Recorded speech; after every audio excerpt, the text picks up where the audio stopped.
আম্মা, তোমার জামাই রোজ রাতে আমায় খুব ব্যথা দেয়। নিজের সদ্য বিবাহিতা স্ত্রীর মুখে এমন একটা কথা শুনে যেন আকাশ থেকে পতিত হলাম আমি। এটা কি বলছে শ্রেষ্ঠা? নিজের মাকে এগুলো বলে কেউ? মানুষ বোকা হয় তাই বলে এতটা বোকা? শ্রেষ্ঠার মতন সমস্ত বিষয় যেন আমার কল্পনার বাইরে। বয়স নেহাত খুব একটা কম নয়, 20 পেরিয়েছে, কিন্তু চেহারা আর ব্যবহার দেখে সেটা বোঝার উপায় নেই। শ্রেষ্ঠার সাথে বিয়ে হয়েছে মাত্র 1 সপ্তাহ। একটা বাসা বাড়িতে ওকে নিয়ে থাকি আমি। আমার নাম সৌহার্দ্য। মাকে হারিয়েছি 1 বছর আগে। আপন বলতে বাবার একটা ছোট ভাই আছে, ওরা অবশ্য শহরে বাইরে থাকে। শ্রেষ্ঠার কথা শুনে আমি ওর হাত থেকে ফোনটা কেড়ে নিলাম। পাগল হয়েছ নাকি? এগুলো কি বলছো মাকে? কেন, কি বলছি? যা সত্যি তাই বলেছি। তুমি কি কিছুই বোঝো না? মানে এত ন্যাকামি কোথা থেকে আসে তোমার? কি? আপনি আমায় ন্যাকা বললেন? কথাটি বলেই শ্রেষ্ঠার রাগে দাঁত কটমট করে বলে উঠল, কথায় আছে না, বোকারা রেগে গেলে ভয়ঙ্কর রূপ ধারণ করে। আমার বউয়ের হয়েছে সেই অবস্থা। কেন, ভুল কিছু বললাম বুঝি? অবশ্যই ভুল বলেছেন। দেখো শ্রেষ্ঠা, তুমি তো জানো আমার সম্পর্কে স্বামী স্ত্রী হই। আমাদের ভেতরে যাই হোক না কেন, বিশেষ করে রাতে, সেগুলো একান্তই ব্যক্তিগত ব্যাপার। বাবা মাকে কি বলার আছে? বাহ, আপনি আমাকে ব্যথা দিবেন আর আমি কাউকে বলবো না? শ্রেষ্ঠাকে কি করে বুঝাই ও যেটা বলছে চূড়ান্ত মূর্খামি ছাড়া কিছুই নয়, কিন্তু সে বোঝবার পাত্রী নয়। খুব ভালো করেই জানি আমি ওকে অন্যভাবে শান্ত করতে হবে। আচ্ছা ঠিক আছে, আর ব্যথা দেব না, কথা দিলাম। অনেক অনেক চকলেট দেব তোমায়। তুমি যা যা খেতে চাও সব কিনে আনবো। সত্যি বলছেন? হ্যাঁ, সত্যি বলছি। তুমি না চাইলে আমি ছোবও না তোমায়। শুধু নেক্সট টাইম এই ধরনের উল্টো পাল্টা কথা কারোর সাথে বলো না। না, বলবো না, তবে চকলেট আনতে হবে কিন্তু। হ্যাঁ বাবা, আনবো। শ্রেষ্ঠাকে কোনো মতে বুঝিয়ে আমি নিজের অফিসে চলে গেলাম। যতই শিশুসুলভ হোক না কেন, রান্নাটা মোটামুটি ভালোই করতে পারে শ্রেষ্ঠা। যদিও আমায় প্রচুর সাহায্য করতে হয়। সকাল সকাল রান্নাটা সেরে রেখেছি, তাই বিশেষ কোনো চিন্তা নেই। যদিও বাসায় দুপুরের পরে ফেরবার কথা ছিল, কিন্তু কাজে চাপে বড্ড দেরি করে ফেলেছি। বাসায় ঢুকে দেখি 7টা বেজে গেছে। চারদিকে কোথাও কোনো সাড়া শব্দ নেই। বেডরুমে গিয়ে দেখলাম শ্রেষ্ঠা অঘরে ঘুমোচ্ছে। না জানি কখন শুয়ে পড়েছে। ভাবলাম জাগিয়ে তুলব, পরে নিজের সিদ্ধান্ত পরিবর্তন করি। নিজের জন্য কেনা কতগুলো গুরুত্বপূর্ণ ওষুধ রাখার জন্য ড্রয়ারটা খুললাম, কিন্তু এ কি, ড্রয়ারের ভেতরে তিল ঠাঁই পরিমাণ জায়গা নেই। পুরোটা শ্রেষ্ঠার গয়না গাটিতে ভরপুর। কতগুলো কাঁচের চুড়ি, নেকলেস, কানের দুল ইত্যাদি ইত্যাদি। মেয়েটা আসলেই পাগল, নয়তো এত অযথা গয়নাগাটি কেউ এভাবে সাথে নিয়ে আসে? ড্রয়ারের ভেতরে হাত দিতেই একটা অদ্ভুত ব্যাপার লক্ষ্য করলাম আমি। এক কোণে একটা কানের দুল পড়ে আছে, খুঁজে দেখলাম এর অন্য পিসটা কোথাও নেই। কানের দুলটা দেখে রীতিমতো হাত পা কাঁপতে শুরু করলো আমার। দুলটা হাতে নিয়ে দৌড়ে পাশের রুমে ছুটে গেলাম। আলমারিটা খুলে তার ভেতর থেকে একটা বক্স বের করি। বক্সের ভেতরে একটা কানের দুল। 1 বছর আগে আমি এখানে রেখেছিলাম এটা। দুটো দুল পাশাপাশি রেখে দেখলাম একদম সেম কালেকশন, সেম ডিজাইন, সব কিছু সেম। হায় আল্লাহ, এটা কি দেখছি আমি? পায়ের তলা থেকে যেন মাটি সরে যেতে লাগলো আমার। আজ থেকে 1 বছর আগে আমার মায়ের খুন হয়েছিল, আর সেই খুনি একটা মেয়ে ছিল। অন্ধকারে ধস্তাধস্তির সময়ে যার কান থেকে একটা দুল ছিঁড়ে নিয়েছিলাম আমি। এরপর সেই অজ্ঞাতনামা খুনি আমায় ধোঁকা দিয়ে পালিয়ে যায়। নিজের মায়ের খুনিকে আর খুঁজে পাইনি আমি। আজ দীর্ঘ 1 বছর পরে এই কোন পরীক্ষার মুখোমুখি হলাম আমি? এই কানের দুলটা শ্রেষ্ঠার কাছে এলো কি করে? তবে কি? কানের দুল জোড়া হাতে নিয়ে বেশ চিন্তিত হয়ে পড়লাম। কি করব বুঝতে পারছি না। হঠাৎ একটা মাথায় এলো আমার কথা। আজ থেকে দীর্ঘ 1 বছর আগে যখন সেই অজ্ঞাতনামা ব্যক্তির সাথে আমার ধস্তাধস্তি হয়, ওর কান থেকে দুলটা কেড়ে নেবার সময় আমার হাতে দুল ছাড়াও আরও একটা জিনিস চলে আসে। সেটা হলো তার রক্ত। তার কানের কোনো অংশ ক্ষতিগ্রস্ত হয়ে গেছিল নিশ্চয়ই, আর রক্তের পরিমাণ এতটাই ছিল সেই দাগ এত তাড়াতাড়ি মুছে যাবার কথা নয়। শ্রেষ্ঠা যদি সেই ব্যক্তি হয়ে যায় আমি ভাবছি, তবে নিশ্চয়ই ওর কানে সেই দাগটা থাকার কথা। শ্রেষ্ঠার সাথে বিয়ে হয়েছে আমার 1 সপ্তাহ, কিন্তু সেইভাবে আমায় কখনো ওর কাছে ঘেঁষতে দিতে চায় না। তাই ডাকটা থাকলেও চোখ এড়িয়ে গেছে হয়তো। না, আর সময় নষ্ট করা চলবে না। এক্ষুনি ওর কানের দাগটা পরখ করে দেখতে হবে। এই রহস্যের জট না খোলা পর্যন্ত শান্তি নেই আমার। এই ভেবে নিজের রুমের উদ্দেশ্যে পা বাড়ালাম। তার আগে কানের দুলজোড়া কাপড়ে পেঁচিয়ে যথাস্থানে রেখে দিই। বেডরুমে ঢুকে দেখি শ্রেষ্ঠা আপন মনে ঘুমের রাজ্যে বিচরণ করছে। কথায় আছে, ঘুমন্ত অবস্থায় মানুষকে দেখতে বেশি নিষ্পাপ লাগে। এই মুহূর্তে মনে হচ্ছে শ্রেষ্ঠার থেকে নিষ্পাপ মেয়ে এই পৃথিবীতে কোথাও দেখিনি আমি। ওর মুখের দিকে তাকালে একটা অন্যরকম মমত্ববোধ কাজ করে। আমি কি শুধুই সন্দেহ করছি ওর উপর? শুধুমাত্র একটা কানের দুল কিছুতেই উপযুক্ত প্রমাণ হতে পারে না। যে স্ত্রী হিসেবে শ্রেষ্ঠার প্রতি আমার সন্দেহ আরও হয়তো অমূলক, কিন্তু আমার মনে দুশ্চিন্তা দূর না হওয়া পর্যন্ত যে শান্তি পাচ্ছি না আমি। শ্রেষ্ঠার প্রতি সন্দেহ হোক না হোক, নিজেকে অন্তত ভুল প্রমাণ করার জন্য আমাকে ওর কাছে যেতেই হবে। ওর কানের উপরে কোনো দাগ আছে কিনা আবিষ্কার করতে হবে আমায়। এই ভেবে আমি ধীরে ধীরে বিছানার উপরে উঠলাম। শ্রেষ্ঠার সামান্য শব্দে ঘুম ভেঙে যাবার অভ্যাস আছে, তাই যা করার ধীরে সন্তর্পণে করতে হবে। আরও ঘনিষ্ঠ হতেই হঠাৎ শ্রেষ্ঠার ঘুম ভেঙে গেল। আমি অমনি হকচকিয়ে উঠলাম। নিজেকে বড্ড অপ্রস্তুত মনে হচ্ছে। এতক্ষণে আমায় আদর করার সময় হলো? শ্রেষ্ঠা আমার সাথে সব সময় একটা দূরত্ব বজায় রেখে চলাফেরা করে ঠিক। আমি একটু ভয় পাই, কিন্তু একটা জিনিস আগেই লক্ষ্য করেছি, আমার আদর নেবার জন্য মরিয়া হয়ে ওঠে। আমার বাহ্যিক স্পর্শও বেশ উপভোগ করে। হয়তো শুধু শ্রেষ্ঠা নয়, সব মেয়েদের ক্ষেত্রে এমনটা ঘটে। এই মুহূর্তে শ্রেষ্ঠার সাথে সময় কাটানোর চেয়ে আগে নিজের মনের আশঙ্কা দূর করা অনেক বেশি জরুরি। শক্ত করে শ্রেষ্ঠাকে পেছন থেকে জড়িয়ে ধরলাম। ওর গালে একটা আলতো চুমু বসিয়ে দিলাম। মুহূর্তেই ওর শরীরটা আমার স্পর্শ পেয়ে মোচড় দিয়ে উঠল। নিজেকে আমার কাছে সমর্পণ করার জন্য আমার দিকে ফিরল শ্রেষ্ঠা। ঠিক তখন আমি সুযোগ বুঝে নিজের তীক্ষ্ণ দৃষ্টি ওর কানের উপরে নিবদ্ধ করি। মুহূর্তেই সারা শরীর ঝাঁকুনি দিয়ে উঠল আমার। একটা প্রচণ্ড শব্দে আটকে উঠলাম আমি। চোখের সামনে শ্রেষ্ঠার কানের কাটা দাগটা জল জল করছে। এতদিন তো খেয়ালই করতে পারিনি এটা। শ্রেষ্ঠাকে এক ঝটকায় ছেড়ে বিছানার উপর বসে পড়লাম। সারা শরীর ঘামতে শুরু করে আমার। এ কি হলো আপনার? আপনি কি ভয় পেয়েছেন? আপনার কি শরীর খারাপ লাগছে? না, এটা হতে পারে না, এটা হতে পারে না কিছুতেই। আপনার হয়েছেটা কি? এমন কেন করছেন? কিছু হয়নি আমার। না, আপনার কিছু তো হয়েছে, এমন করছেন কেন? বললাম তো কিছু হয়নি। এক কথা বারবার কেন বলছো? আমাকে রেগে যেতে দেখে ভয় পেয়ে গেল শ্রেষ্ঠা। একদিকে আমার প্রতি উদ্বিগ্নতা, আবার আমাকে ভয় পাওয়া। অবুঝ শিশুসুলভ যার প্রত্যেকটা আচরণ, এই শ্রেষ্ঠাকে দেখে আমার আরও বেশি ভয় হতে লাগলো। আমি চোখের সামনে যে শ্রেষ্ঠাকে দেখতে পাচ্ছি, সেদিন মা খুন হওয়া রাতে কি হয়েছিল, কিন্তু সেটা কি করে সম্ভব? শ্রেষ্ঠা কি সত্যি এমন, নাকি এটা ওর একটা মুখোশ?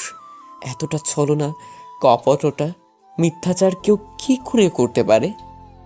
নিজের মনের দুশ্চিন্তা দূর করতে গিয়ে সেটাকে যেন নিজেকে অজান্তেই লক্ষ কোটি গুণে বাড়িয়ে দিয়েছে আমি। এ কোন গোলক ধাঁধায় পড়ে গেলাম আমি? কি করে বের হব এই গোলক ধাঁধা থেকে? আবার নিজেরও জানা নেই। পাশ ফিরে দেখি শ্রেষ্ঠা আবার শুয়ে ঘুমিয়ে পড়েছে। ভাবলাম একবার আব্বার কাছে ফোন দিব, কিন্তু পরে কিছু একটা ভেবে শুয়ে পড়লাম। যদিও রাতে ঘুম আসবে কিনা জানি না, ভালোই সকালটা হোক। সকালে শ্রেষ্ঠার ডাকে ঘুম ভাঙল। আমার জন্য হাত পুড়িয়ে রান্না করেছ, যদিও এখন জানি কেন ওকে আর নিজের বোন থেকে মেনে নিতে পারছি না। মাঝে মধ্যেই ভয় করে ওর দিকে তাকাতে। যাই হোক, খেয়ে দিয়ে অফিসের উদ্দেশ্যে বের হলাম। অফিসে একটা জরুরি মিটিং আছে, আজকে ফিরতে হয়তো রাত হবে। যাওয়ার আগে সেটা শ্রেষ্ঠাকে জানিয়ে গেলাম। অফিস থেকে বের হতে হতে রাত 8টা বাজলো। দুপুরে একবার মাত্র কথা হয়েছিল শ্রেষ্ঠার সাথে, আর একবার আব্বার সাথে। ড্রাইভ করে বাসার উদ্দেশ্যে রওনা দিলাম। রাস্তায় খুব একটা জ্যাম নেই আজ, তাই নির্বিঘ্নে যেতে পারছি। তাছাড়া আবহাওয়াটা খুব একটা ভালো নয়, যে কোনো সময় বৃষ্টি আসবে মনে হচ্ছে। হঠাৎ আমাকে চমকে দিয়ে একটা মহিলা আমার গাড়ির সামনে এসে পড়ল। ভাগ্যিস দেখে ফেলেছিলাম, একটু জন্য দুর্ঘটনা ঘটে যায়নি। মহিলাটা গাড়ির সামনে ঠাঁই দাঁড়িয়ে আছে, নড়ছেও না সরছেও না। হর্ন দিচ্ছি, তারপরেও কাজ হলো না। মহিলার এই অপ্রত্যাশিত আচরণে আরও মেজাজ বিগড়ে গেল আমার। গাড়ি থেকে নেমে পড়ি। হ্যাঁ ইউ, প্রবলেমটা কি শুনি? কানে শুনে পান্তা নাকি? মহিলা নিজের মুখটা একটা ওড়না দিয়ে ঢেকে রেখেছে, তাই চেহারা বোঝা যাচ্ছে না। কি আজব, শুনতে পাচ্ছে না নাকি? কোনো উত্তর আসলো না। এ তো মহা মুশকিল। আচ্ছা, কে আপনি বলুন তো? কিছু তো বলুন। ভদ্রমহিলা আবারও নির্বাক। আপনি কি আমার কথা শুনতে পারছেন না নাকি? আশ্চর্য। আমি ভদ্রমহিলার কাছে যেতেই সে যেন ভয় পেয়ে দৌড় দিল। অমনি তার ওড়নাটা মুখ থেকে খুলে যায়। মুহূর্তেই অবাক হয়ে গেলাম আমি। শুধু অবাক নয়, অনেকটাই ভরকে গেলাম। এ তো শ্রেষ্ঠা। সে কারণেই হয়তো একটু পরিচিত লাগছিল। কিন্তু শ্রেষ্ঠাই রাতের বেলা এভাবে কোথায় যাচ্ছে? এরকম সালোয়ার কামিজ পরে, তাও নিজের চেহারা লুকিয়ে। আমি শ্রেষ্ঠার দিকে ছুটে যেতেই ও দ্রুত একটা ক্যাবে উঠে পড়ল।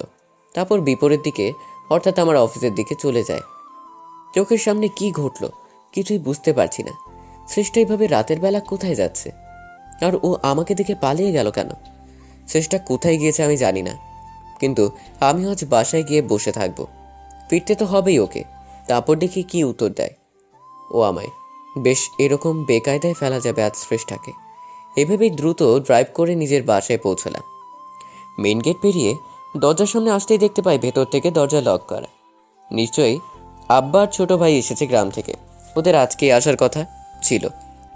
ঈষৎ উৎসুক মনে কলিং বেল প্রেস করতে লাগলাম। একটু পরে ভেতর থেকে দরজাটা খুলতে লাগলো। দেখতে পাচ্ছি আমার সমস্ত ধারণাকে ভুল প্রমাণিত করে শ্রেষ্ঠার সামনে দাঁড়িয়ে আছে। নতুন শাড়ি আর গয়নাগাটি পরে দাঁড়িয়ে আছে ও।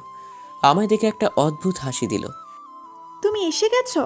তাড়াতাড়ি ভেতরে এসে রেডি হও। শ্রেষ্ঠাকে এই সময় বাড়িতে, তারপর এই বেশে দেখে যেন মাথায় বজ্রপাত হলো আমার। মনে হচ্ছে দাঁড়িয়ে দাঁড়িয়ে স্বপ্ন দেখছি আমি। এটা যদি শ্রেষ্ঠা হয়ে থাকে, তাহলে রাস্তায় কাকে দেখলাম আমি? শ্রেষ্ঠাকে এই সময় বাড়িতে, তার উপর এই বেশে দেখে যেন মাথায় বজ্রপাত হলো আমার। মনে হচ্ছে দাঁড়িয়ে দাঁড়িয়ে স্বপ্ন দেখছি আমি। আচ্ছা, এটা যদি শ্রেষ্ঠা হয় থাকেই, তাহলে রাস্তায় কাকে দেখলাম আমি? শ্রেষ্ঠাকে এই সময় বাড়িতে দেখে আমি বলে উঠলাম, এ কি, তুমি এখানে? তুমি কি করছো এখানে? আমি এখানে মানে? আপনি কি বলছেন এসব? আমি আমার বাড়িতে থাকবো না তো কোথায় থাকবো? না, এই সম্ভব নয়, কিছুতেই সম্ভব নয় এটা। কি সম্ভব নয়? দেখুন, আপনি কি বলছেন কিছুই বুঝতে পারছি না আমি। তার মানে তুমি কোথাও যাওনি? না। কিন্তু আমি যে তোমায় এইমাত্র, বলেই থেমে গেলাম আমি। না, থাক, আর কিছু বলা যাবে না এই মুহূর্তে। শ্রেষ্ঠা নিজেও অবাক হয়ে যাচ্ছে আমাকে বিচলিত অবস্থায় দেখে। আচ্ছা, আপনার কি কিছু হয়েছে? এমন করছেন কেন? না, আমি ঠিক আছি, আমার কথা ছাড়ো। কিন্তু তুমি এভাবে সেজেগুজে কোথায় যাচ্ছ? আর কোথায় যাব? আজ রাতে ভাবলাম আপনার সাথে একটু বেরোবো, কিন্তু এখন আপনাকে যেরকম দেখছি, না থাক, আরেকদিন যাব। শ্রেষ্ঠার সাথে কথা বলতে বলতেই বাসার ভেতরে ঢুকলাম আমি। ওর সমস্ত ব্যবহার, আচার আচরণ রীতিমতো অবাক করে দিচ্ছে আমায়। রাস্তায় যে মেয়েটার সাথে দেখা হলো তার কথা মাথা থেকে সরাতে পারছি না কিছুতেই। মেয়েটা এভাবে আমার সামনে কেন এসে পড়লো? কি উদ্দেশ্য ছিল ওর? কিছুই জানি না আমি। শুধু এইটুকু জানি, আমার রহস্যের জট খুলতে তাকে ভীষণ দরকার আমার। ড্রয়িং রুমের সোফায় বসে বসে কথাগুলো ভাবছিলাম। হঠাৎ একটা চায়ের কাপ এগিয়ে আসলো আমার দিকে। আমি এলাচ দেওয়া চা পছন্দ করি। শ্রেষ্ঠা তাই এলাচ চা তৈরি করে এনেছে আমার জন্য। ও আবার দুধ চা ছাড়া কোনো চা খায় না। আমার সামনে অন্য একটা সোফায় বসে চায়ের কাপটা মুখে নিল শ্রেষ্ঠা। ঠিক তখন আমি একটা প্রশ্ন ছুড়ে দেই ওর দিকে। আচ্ছা, আমার একটা প্রশ্নের উত্তর দেবে শ্রেষ্ঠা? হ্যাঁ, বলুন। তুমি কিছু মনে করবে না তো? না, মনে করব না। আচ্ছা, তোমার কানের উপরে ওই কাটার দাগটা কিসের? আমার কথাটা শোনা মাত্রই যেন অপ্রস্তুত হয়ে পড়ল শ্রেষ্ঠা। চা আটকে যায় ওর গলায়, কেশে পুরো একাকার করে ফেলছে। আমি চায়ের কাপটা রেখে ছুটে ওর কাছে গেলাম। এ কি, কি হলো তোমার? আমি স্পষ্ট দেখতে পাচ্ছি শ্রেষ্ঠা আমার করা প্রশ্নে ভয় পেয়ে গিয়েছে। কোনোভাবে সেটা এড়িয়ে যেতে চাইছে ও। এক গ্লাস জল দিয়ে ওর কাশিটা থামালাম। এখন অনেকটাই স্বাভাবিক লাগছে, কিন্তু আমিও ছেড়ে দেবার পাত্র নই। ওর সামনে আবারও সেই প্রশ্নের পুনরাবৃত্তি করি, কি হলো, বলে না তো দাগটা কি করে এলো? আমি জানি না, কিচ্ছু জানি না আমি। জানো না? জানো না মানে কি? না মানে মনে নেই আমার। কি বলো? তুমি এত বড় একটা আঘাত পেলে আর সেটা তোমার কি না মনে নেই? অদ্ভুত। বললাম না মনে নেই, তারপরেও কেন একই প্রশ্ন করছেন? রেগে গিয়ে শ্রেষ্ঠা উঠে উপরে রুমের দিকে চলে যায়। আমিও চলে যাবার দিকে তাকিয়ে আছি। কি আশ্চর্য, একটা সামান্য প্রশ্ন করাতে এভাবে রিয়েক্ট কেন করলো জানি না। ও নিশ্চয়ই কিছু একটা লুকোচ্ছে আমার থেকে, যা আমি জানি না। হঠাৎ ফোনটা বেজে উঠল। ভাবনার জগৎ থেকে বেরিয়ে আসি আমি। স্ক্রিনের দিকে তাকাতেই দেখি বাবার ফোন কল। হ্যালো, কেমন আছো বাবা?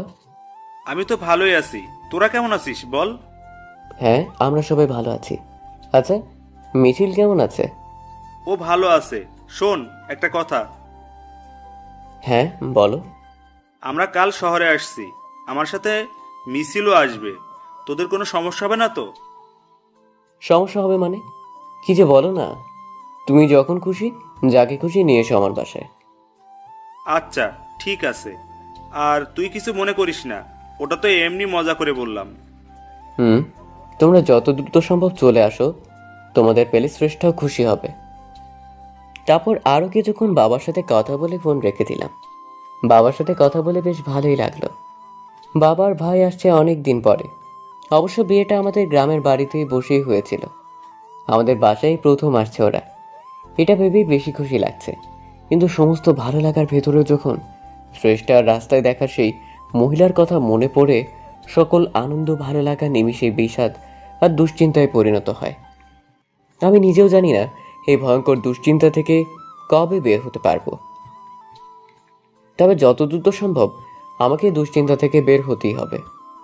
কোনো মানুষের পক্ষে এত টেনশন বয়ে বেড়ানো সম্ভব নয়, বিশেষ করে আমার পক্ষে তো নয়। পরের দিন বিকেলবেলায় বাসায় বাবার ছোট ভাই চলে আসে। ওরা আসাতেই শ্রেষ্ঠাও বেশ আনন্দিত। আমারও ওদের পেয়ে কিছুটা হলেও দুশ্চিন্তার রাশটা লাঘব হলো। অবশ্য আমি বাবার সাথে শ্রেষ্ঠার সেই মহিলার বিষয়ে আলোচনা করি। বাবা শুনে আমায় ধৈর্য ধরার পরামর্শ দিলেন। তবে উনি নিজেও খানিকটা চিন্তিত হয়ে পড়েন এই নিয়ে। এরপর যখন সন্ধ্যা হয়ে প্রায় 7টা, ছাদে একা একা পায়চারি করছি আমি। একটা অপরিচিত নাম্বার থেকে ফোন আসলো আমার কাছে। আমি রিসিভ করতেই একটা মহিলা কণ্ঠস্বর ভেসে আসলো ওপাশ থেকে। আপনি মিস্টার সৌহার্দ্র জামান? হ্যাঁ, আমি সৌহার্দ্য, বলুন। আপনার জন্য একটা খাস খবর আছে। খবর? কিসের খবর? আর আপনি কে? আমার পরিচয় পরে দিচ্ছি, আগে একটা লোকেশন দিচ্ছি, ওখানে চলে আসুন। লোকেশন? কিসের লোকেশন? আজ থেকে 1 বছর আগে আপনার মা মারা গিয়েছিল না?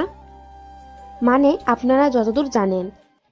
হ্যাঁ, খুনি মাকে মেরে লাশটা নদীতে ফেলে দেওয়া দিয়েছিল। তারপর এক পর্যায়ে পুলিশ তাকে আর খুঁজে না পেয়ে মৃত ঘোষণা করে দেন। কিন্তু কি হয়েছে বলুন তো? ঠিক, আপনার মাকে নদীতে ফেলে দেওয়া হয়েছিল, কিন্তু উনি সেদিন মারা যাননি, উনি এখনো বেঁচে আছেন। হোয়াট? কি বলছেন আপনি এটা? মহিলার কথা কিছুতেই নিজের কানকে যেন বিশ্বাস করতে পারছি না আমি। দেখুন, দীর্ঘ 1 বছর পরে কোমা থেকে ফিরলেন উনি।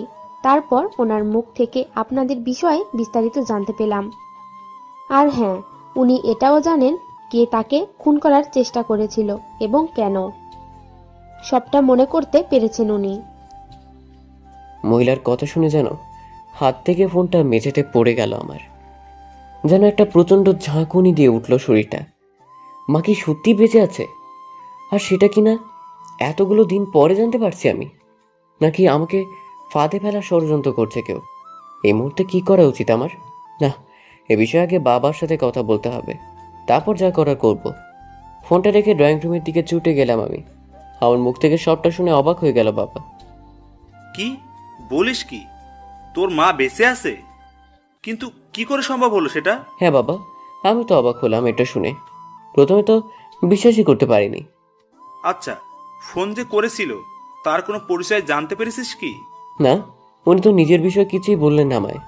কিন্তু জায়গাটা কোথায়, কোন জায়গা থেকে ফোন কলটা এসেছিল? উনি লোকেশনটা পাঠিয়ে দিয়েছেন আমায়। খুব একটা দূরেও নয় এখান থেকে। এই ধরো যেতে 1 ঘন্টা মতো সময় লাগবে। আমাদের কি পুলিশের সাথে এই বিষয়ে আলোচনা করা উচিত? আমিও একই কথা ভাবছি। আমরা পুলিশকে বরং আগে জানাই। একটা উড়ো কলের উপর পুরোপুরি বিশ্বাস করা ঠিক হবে না। একদম ঠিক বলেছিস, কিন্তু আমার কি মনে হয় জানিস? কি বলো? আমার মনে হয় কেউ মিথ্যে বলছে না আমাদের। আর দেখ, তোর মাকে নিয়ে কেউ কেন এমন একটা মিথ্যাচার কেন করবে আমাদের সাথে? কি লাভ তাদের? সেটাও ঠিক। তাহলে কি করা উচিত আমাদের? চল আমরা বরং বেরিয়ে পড়ি। সেই রকম পরিস্থিতি হলে আমরা ওইখান থেকেই পুলিশকে ইনফর্ম করতে পারবো। তাহলে এখন কাউকে কিছু জানাবো না? না থাক। ঠিক আছে, তুমি যেটা ভালো মনে করো। বাবার সাথে কথা সেরে নিজের রুমের দিকে পা বাড়ালাম। ঠিক তখন দেখতে পাই শ্রেষ্ঠা দাঁড়িয়ে আছে আমার সামনে। তার মানে ও দাঁড়িয়ে দাঁড়িয়ে সবটা শুনেছিল এতক্ষণ। এ কি, তুমি এখানে? আপনারা কি আলোচনা করছিলেন দুইজন মিলে? কেন, তুমি কিছু শুনতে পাওনি? না, আমি তো এইমাত্র এলাম। আমাদের মা, সবার জানা মতে 1 বছর আগে যার খুন হয়েছিল, আজকে হঠাৎ করে কেউ ফোন করে আমাদের ইনফর্ম করলো মা মারা যায়নি, এখনো বেঁচে আছে সে। কি বলেছেন আপনি এটা? তবে এতগুলো দিন কোথায় ছিলেন উনি? আমি লক্ষ্য করছি শ্রেষ্ঠার মুখমণ্ডল জুড়ে ভয়ের ছাপ স্পষ্ট। এমন মনে হচ্ছে মা ফিরে আসার খবর শুনে ভয় পেয়ে গিয়েছে ও। এতগুলো দিন মা কোমায় ছিল, আজকেই জ্ঞান ফিরেছে তার। তো এখন কি করবেন আপনি? কি আর করব, আমি আর বাবা মায়ের কাছেই যাচ্ছি তাকে ফিরিয়ে আনতে। না, যাবেন না, যাবেন না আপনি। যাব না? কিন্তু কেন? আর তুমি আমাকে নিষেধ করছো কেন, সেটাই তো বুঝতে পারছি না। না, কিছু না। ভারী অদ্ভুত তুমি। এতদিন বাদে মাকে ফিরে পেয়েছি আমরা, সেটা জেনেও কিনা হাত পা গুটে ঘরে বসে থাকবো? এটা হয় কখনো? শ্রেষ্ঠার কিছু না বলে বেরিয়ে গেল। আমি অবাক হচ্ছি ওর এই আচরণে। এমন মনে হচ্ছে শ্রেষ্ঠা কিছুতেই চাইছে না মা বাড়িতে ফিরে আসুক। একটা ভয়ে বাসা বেঁধে আছে ওর মনে। মা আসাতে হয়তো রহস্যের জট অনেকটাই কমবে। আর সেদিন রাতের সেই অজ্ঞাতনামা নারীকে খুঁজে বের করতে পারবো আমি। তাই মায়ের ফিরে আসাটা যেমন আমাদের পরিবারের জন্য মঙ্গল, ততটা আমার জন্য। নয়তো এভাবে মনের ভেতর একটা সন্দেহর বীজ বপন করে শ্রেষ্ঠার সাথে সংসার করাটা অসম্ভব হয়ে পড়বে আমার জন্য। রাত 8টার দিকে আমি আর বাবা বেরিয়ে পড়লাম। ওই মহিলা যে লোকেশনের কথা বলছে, কাজের সূত্রে কয়েকবার সেখানে যাওয়া হয়েছে আমার, তাই পথ চিনতে খুব একটা অসুবিধা হলো না। রাস্তায় জ্যাম থাকার কারণে আমাদের গন্তব্য পৌঁছতে একটু দেরি হলো। এই তো এই জায়গাটা, এখান থেকে ভেতরে যেতে হবে আমাদের। আচ্ছা, একটা কাজ কর, তুই ভিতরে গিয়ে আমাকে ফোন করে কনফার্ম কর। যদি উল্টো পাল্টা কিছু দেখিস তবেই জানাবি, আমি পুলিশে কনফার্ম করব। কিন্তু বাবা, আমরা তো এখনো জানাতে পারিনি পুলিশকে। দেখ সৌহার্দ্য, তোর মা এতদিন পরে সুস্থ হয়ে ফিরেছে। আমি চাই না পুলিশ তাকে নিয়ে টানাটানি শুরু করুক, সেটা ওর জন্য ভালো হবে না। আচ্ছা, বুঝতে পেরেছি। আমি তাহলে ভেতরেই যাচ্ছি। বাবাকে রেখে ভেতরের দিকে পা বাড়ালাম আমি। একটা পুরনো গোডাউনের ভেতরে ঢুকলাম আমি। কিন্তু মা এটার ভিতরে কেন? মাথায় ঢুকছে না আমার। হিসাব অনুসারে তার হাসপাতালে থাকার কথা। না জানি ওই মহিলা ঠিক কি চাইছে। আমি ধীরে ধীরে পা বাড়াতে লাগলাম। বেশ শুনশান একটা জায়গা, একটু ভয় ভয় লাগছে। মাঝে মাঝে এমন মনে হচ্ছে কেউ একটা ফলো করছে আমার পেছন থেকে, কিন্তু পেছন করতে কেবল অন্ধকার আর শূন্যতা ছাড়া কিছুই দেখতে পেলাম না। যাই হোক, গা ছমছমে পরিবেশের ভেতর দিয়ে সামনের দিকে যেতে লাগলাম। হঠাৎ বুঝতে পারলাম কেউ একটা ছুটে আসছে আমার দিকে। সে আমাকে পেছন ফেরার সুযোগ না দিয়েই মাথায় সজোরে আঘাত করলো। আঁতকে উঠলাম আমি, মাথাটা চেপে ধরে মাটিতে বসে পড়লাম। চারপাশটা ক্রমশ অন্ধকার হয়ে আসতে লাগলো। বুঝতে পারলাম জ্ঞান হারাচ্ছি আমি, অথবা মারা যাচ্ছি। নিজের সর্বশক্তি দিয়ে চোখ মেলার চেষ্টা করেও ব্যর্থ হই। মাটিতে লুটিয়ে পড়ে কোনো ক্রমে উপরের দিকে একটা চোখ মেলে তাকালাম। তারপর যা দেখতে পাই আমি দুঃস্বপ্ন ভাবতে পারিনি কোনোদিন। দেখতে গেলাম বাবা হাতে একটা লাঠি নিয়ে দাঁড়িয়ে আছে। তার সেই লাঠিতে আমার রক্ত লেগে আছে। উনি হয়তো ভাবছেন আমি জ্ঞান হারিয়েছি, তাই দেখতে পাইনি তাকে। জ্ঞান ফেরার পরে দেখতে পাই আমি একটা হাসপাতালের বেডে শুয়ে আছি। মাথায় একটা মোটা ব্যান্ডেজ করা, ভেতরে প্রচুর যন্ত্রণা হচ্ছে। আমার জ্ঞান ফিরতে দেখে নার্স বাইরে ছুটে গেলেন। তার একটু পরে বাবা ভাই আর শ্রেষ্ঠা তড়ি ঘড়ি করে ভেতরে প্রবেশ করলো। শ্রেষ্ঠা আর মিছিল আমাকে এই অবস্থায় দেখে রীতিমতো কান্না শুরু করে দিল। বাবা তাদের শান্ত করে এগিয়ে আসলেন আমার দিকে। সৃষ্টিকর্তার কাছে অসংখ্য শুক্রিয়া, তিনি বাঁচিয়ে দিয়েছেন তোকে। বাবার মুখের দিকে হাঁ করে তাকিয়ে আছে আমি। কি হচ্ছে এসব আমার সাথে? মনে হচ্ছে আমি আর বাস্তবে নেই, ভিন্ন একটা অভিনয় চলে এসেছি। নিজের চোখে বাবাকে আঘাত করতে দেখেছি আমাকে, সেটা তো আর মিথ্যে নয়। আমি নিশ্চিত বাবা ভুলেও ভাবতে পারছে না আমি দেখে ফেলেছিলাম তাকে। কিন্তু আমাকে আঘাত করে আবার হাসপাতালে ভর্তি করে সুস্থ করে তোলার অর্থ কি? না, এবার দেখছি টেনশনে মাথা ছিঁড়ে যাবার উপক্রম আমার। একটু পরেই ভেতরে একটা লোক এসে ঢুকলো, সাথে একজন পুলিশ। পুলিশ আমাকে উদ্দেশ্য করে বলতে লাগলেন, উনি গোডওয়ানের দারোয়ান। গতকাল রাতে উনি যথাসময়ে না আসলে হয়তো বাঁচানো যেত না আপনাকে। উনি আমায় বাঁচিয়েছেন মানে? বুঝলাম না আমি। কেন বাবু, আমি যখন নিজের স্ত্রীর সাথে ফোনে কথা বলতে বলতে বাইরে বের হচ্ছিলাম, তখন হঠাৎ কাউকে গোডাউন থেকে ছুটিয়ে পালিয়ে যেতে দেখলাম। হয়তো আপনাকে দেখে ফেলেছিলেন উনি। তারপর একটু এগিয়ে যেতেই আপনার সেন্সলেস বডি দেখতে পাই। ততক্ষণে লোকটা পালিয়ে যায়, কিন্তু আপনার কথা ভেবে আমি আর পিছু নিলাম না তার। দারোয়ানের কথা শুনে আরো ভয় হতে লাগলো আমার। তার মানে বাবা ইচ্ছে করে বাঁচায়নি আমায়, আমায় খুন করার উদ্দেশ্য ছিল তার। হ্যাঁ, সৃষ্টিকর্তা, এ কোন কঠিন পরিস্থিতির মুখে দাঁড় করালে আমায় তুমি? আমার নিজের বাবা খুন করতে চাইছে আমায়। আমি কি এমন ক্ষতি করেছি তার? বাবা কেন এটা করলো আমার সাথে? তার মানে মায়ের ফিরে আসা, ফোন কল, এসব কিছু বাবার ষড়যন্ত্র ছিল। কিন্তু বাবার এসব করে কি লাভ? কেন সেসব করছে? একটু পরে পুলিশ আর সেই দারোয়ান বেরিয়ে গেল। বাবা আবারও আমার সাথে কথা বলা শুরু করলো। এখন কেমন লাগছে বাবা? শরীরটা ভালো লাগছে তো? এই মুহূর্তে বাবার সাথে কথা বলতেও ঘৃণা হচ্ছে আমার। ভাবতে অবাক লাগছে, ইনি আমার নিজের বাবা, যাকে আমি এতটা সম্মান করি, ভালোবাসি, সে কিনা আমার বিরুদ্ধে এত বড় ষড়যন্ত্র চালাচ্ছে, তাও পেছন থেকে। কিন্তু এই মুহূর্তে কিছুতেই বুঝতে দিলে চলবে না তাকে আমি তার চালাকি ধরতে পেরেছি। যাই হোক, এখন কিছু না জানার ভান করেই থাকতে হবে, নয়তো সত্যটা পর্যন্ত পৌঁছতে পারবো না কোনোদিনও। পুলিশের ডাকে বাবা কেবিনের বাইরে বেরিয়ে গেলেন। ভেতরে মিছিল আর শ্রেষ্ঠা এসে আমার পাশে বসলো, আর মিছিল দাঁড়িয়ে আছে। আমি যেতে বারণ করেছিলাম আপনাকে, তারপরেও কেন গেলেন? আমি তো কেবল আমার মাকে উদ্ধার করতে গিয়েছিলাম। আচ্ছা, আপনিই বলুন, মৃত মানুষ ফিরে আসে কখনো? আমার তো শুনেই সন্দেহ হয়েছিল কেউ ফাঁসাতে চাইছে আপনাকে, তাই তখন বারণ করি, কিন্তু আপনি যে আমার কোনো কথা কানে নিলেন না। শ্রেষ্ঠার কথাগুলো সত্যি ভীষণ যৌক্তিক।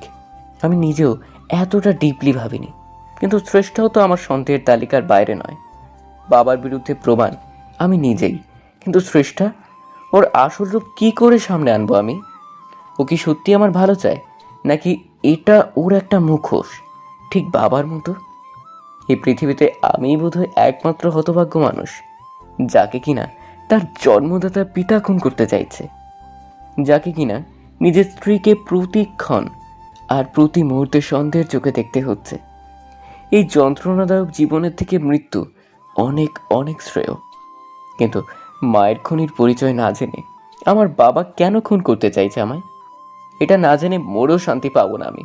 তাই আমাকে যে করেই হোক সমস্ত প্রতিকূলতার সম্মুখীন হতে হবে। এর থেকে পালিয়ে বাঁচার কোনো রাস্তা নেই আমার। কি হলো? কি ভাবছেন এত? না, কিছু না। ডাক্তার বলেছে কাল সকালে রিলিজ দেওয়া হবে আপনাকে, ততক্ষণ এই হাসপাতালেই থাকতে হবে। ও, তা তুমি কি সিদ্ধান্ত নিলে? কি সিদ্ধান্ত? এখানে থাকবে নাকি বাসায় যাবে? বারে, আপনি অসুস্থ হয়ে হাসপাতালে পড়ে আছেন, আর আমি কিনা আপনার স্ত্রী হয়ে বাড়ি গিয়ে আরাম করব? এটা হতে পারে? তুমি তো বড়দের মতো কথা বলা শিখে গেছো দেখি। শ্রেষ্ঠা আমার কথার প্রত্যুত্তরে একটা লজ্জা মিশ্রিত হাসি দিল, আর কিছুই বলল না। সারা দিন কেটে গেল। শ্রেষ্ঠা আমার কথায় সন্ধ্যার পরে মিছিলকে নিয়ে বাসায় চলে গেছে। বাবার কথা জানি না, আজকে একটু তাড়াতাড়ি আমি মেডিসিন নিয়ে ঘুমিয়ে পড়ি। রাতের বেলা হঠাৎ একটা শব্দে ঘুম ভেঙে গেল আমার। ঘুম কাতুরে চোখে দেখতে পাই কেউ একটা আমার কেবিন থেকে বেরিয়ে গেল। মাথার ব্যথা অনেকটা কমেছে আমার। আর কিছু না ভেবে উঠে পড়লাম আমি। তারপর তার পিছু নেই। একটা মেয়ে বোঝাই যাচ্ছে, পুরো সেদিনের রাস্তায় দেখা সেই মেয়েটার মতো বেশভূষা, যাকে দেখতে কিনা হুবহু শ্রেষ্ঠার মতো। এমনকি আমি এটাও জানি না ওটাই শ্রেষ্ঠা কিনা। যাই হোক না কেন, আজ আর ওকে ছেড়ে দিলে চলবে না। এত রাতে লুকিয়ে লুকিয়ে আমার কাছে কি এমন কাজ ওর, সেটা ওর মুখ থেকে বের করতে হবে। তাছাড়া ওকে ধরতে পারলে ওই শ্রেষ্ঠা কিনা সেটাও জানতে পারবো আমি। মেয়েটা আমার থেকে মাত্র কয়েক গজ দূরে। হাসপাতালে পিন পতন নীরবতা বিরাজ করছে, আর আমি সমস্ত নীরবতা ভেঙে অজ্ঞাতনামা মেয়েটার পিছু নিলাম। এক পর্যায়ে হাসপাতালের বাইরে বেরিয়ে পড়ে সে। তারপর রাস্তা ধরে এগিয়ে যায়। আমিও আপ্রাণ চেষ্টা করছি তাকে পাকড়াও করবার। তাড়াহুড়োতে ঘড়ি দেখা হয়নি, তবে রাত 1:30 কি 2টো বেজেছে এইটুকু আন্দাজ করতে পারছি। লোকজন তো দূর রাস্তায় কোনো প্রকার যানবাহন পর্যন্ত চোখে পড়ছে না। চারদিকে কেবল শূন্যতা আর শূন্যতা। মেয়েটা ছুটতে ছুটতে এক পর্যায়ে হোঁচট খেয়ে পড়ল। সৃষ্টিকর্তা যেন আজ একটু বেশি সহায় আমার। তা না হলে এর থেকে বড় সুযোগ আর কি হতে পারে। সর্বশক্তি দিয়ে ছুটে যাই আমি। সে উঠে পা বাড়াতে না বাড়াতে হাতটা খপ করে ধরে ফেললাম আমি। তারপর ওর মুখ থেকে ওড়নার পর্দাটা সরিয়ে নিলাম।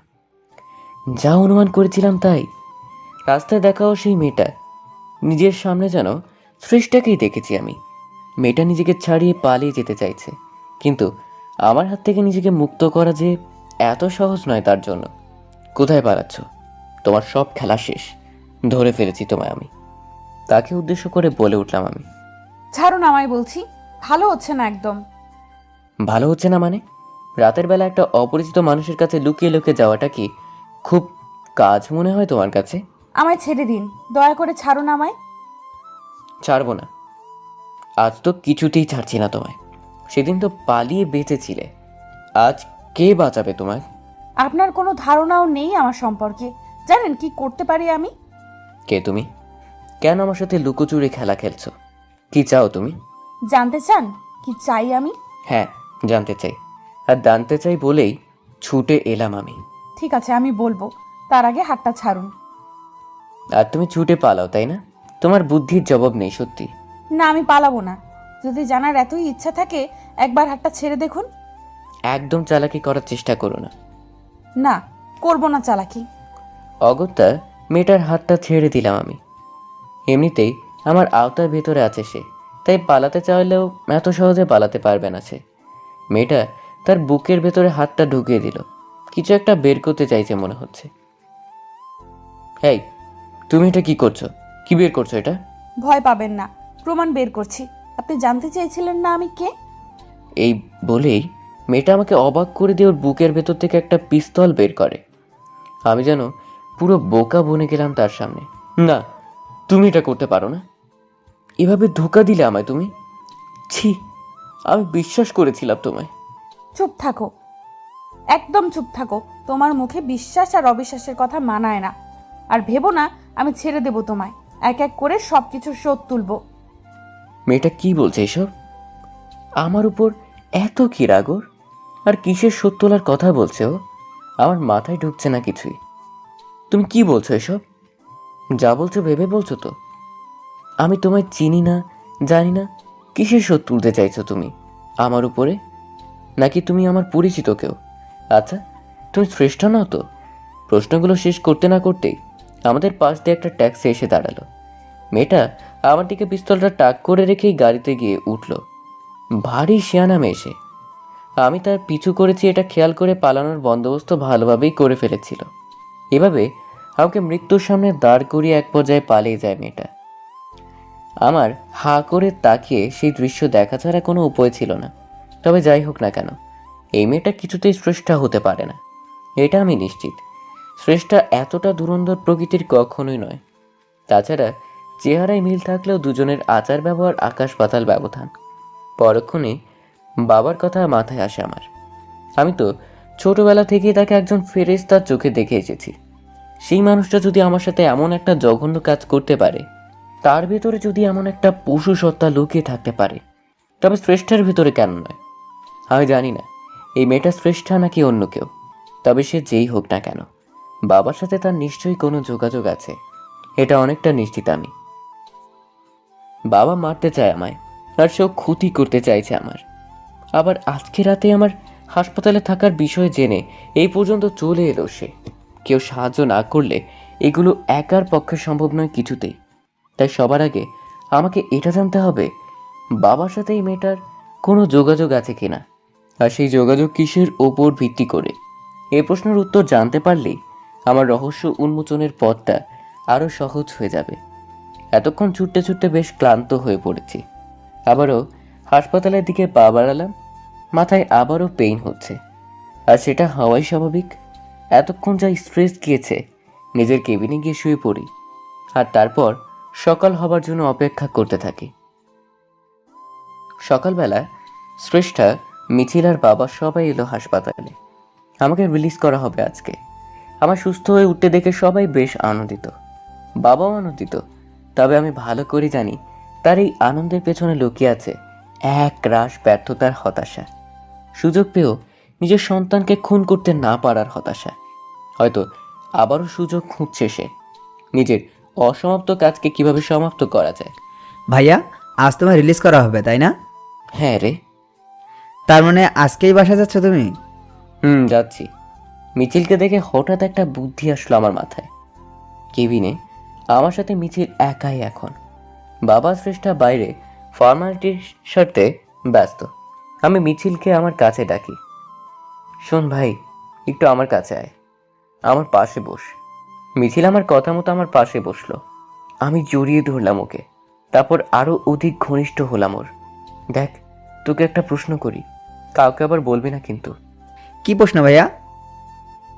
কাল রাতে কার সাথে ঘুমিয়েছিলি তুই? তোর ভাবির সাথে, নাকি বাবার সাথে, নাকি একাই? বাবার সাথে ঘুমিয়েছে। কিন্তু তুমি জানো ভাইয়া, কিন্তু কি বল? আমার খুব ভয় করছিল রাতে। ভয় করছিল? কিন্তু কেন? বাবা তো ছিল তোর সাথে। ছিল না মানে? কি বলছিস তুই? এ তো কিছু ঘুরতে যেন সাপ বেরিয়ে আসছে ধীরে ধীরে, মনে মনে বললাম। তুমি তো জানো, মাঝে মাঝে রাতে ঘুম ভেঙে যায় আমার। কাল রাতেও ঘুম ভেঙে যেতেই দেখি বাবা নেই পাশে। তখন খুব ভয় করছিল আমার। বাবা কোথায় ছিল তুই জানিস কিছু? না, তা তো জানি না, তবে সে আবার ভোর রাতের দিকেও ফিরে আসে। তুই কি তাহলে এত সময় জেগেছিলিস? না, তবে বাবা রুমে আসতেই টের পাই আমি। আচ্ছা, আর কি কিছু লক্ষ্য করেছিস? না তো, আর কি? ও, এই শোন, আমার আর একটা কাজ করে দিবি? তার বদলে যা চাইবি তাই দেব। কি কাজ ভাইয়া? বাবার ফোনটা ম্যানেজ করে দে আমায় একটু। আর শোন, ভুলেও যাতে বুঝতে না পারে আমি চেয়েছি ফোনটা। তুই গেম খেলার কথা বলে নিয়ে আয়। এটা কোনো কাজ হলো? আমি এক্ষুনি নিয়ে আসছি। মিছিল বেরিয়ে গেল। আমার ছোট ভাইটা সত্যিই খুব কাজের, ওর থেকে এত কিছু জানতে পারলাম। এখন বাবার ফোনটা হাতে পেলে হয়তো কোনো না কোনো ক্লু পেয়ে যেতে পারি। তাছাড়া একবার ট্রাই করতে তো দেখাই উচিত, কারণ বর্তমানে ফোনটাই একমাত্র মানুষের যোগাযোগের মাধ্যম। অপরাধীর ফোন ঘাঁটলে অনেক সময় অনেক প্রশ্নের উত্তর পাওয়া যায়। একটু পরে মিছিল ফোন নিয়ে এলো। আমি ওকে বাইরে পাঠিয়ে দিয়ে ভালো করে ফোনটা ঘাঁটতে লাগলাম। বাবার সাথে নিজের পূর্ব অভিজ্ঞতা ব্যবহার করে ফাইল সেভ ওপেন করে ফেললাম। ভেতরে অনেকগুলো ফোল্ডার দেখা যাচ্ছে। হন্যে হয়ে সব কিছু খুঁজতে লাগলাম, কারণ আমি ভালো করে জানি কিছু থাকার হলে এখানেই আছে। খুঁজতে খুঁজতে একটা ছবির দিকে চোখ আটকে গেল। আমার বাবার ফোনে শ্রেষ্ঠার একটা ছবি, তবে ছবিটা ঠিক শ্রেষ্ঠার নয়।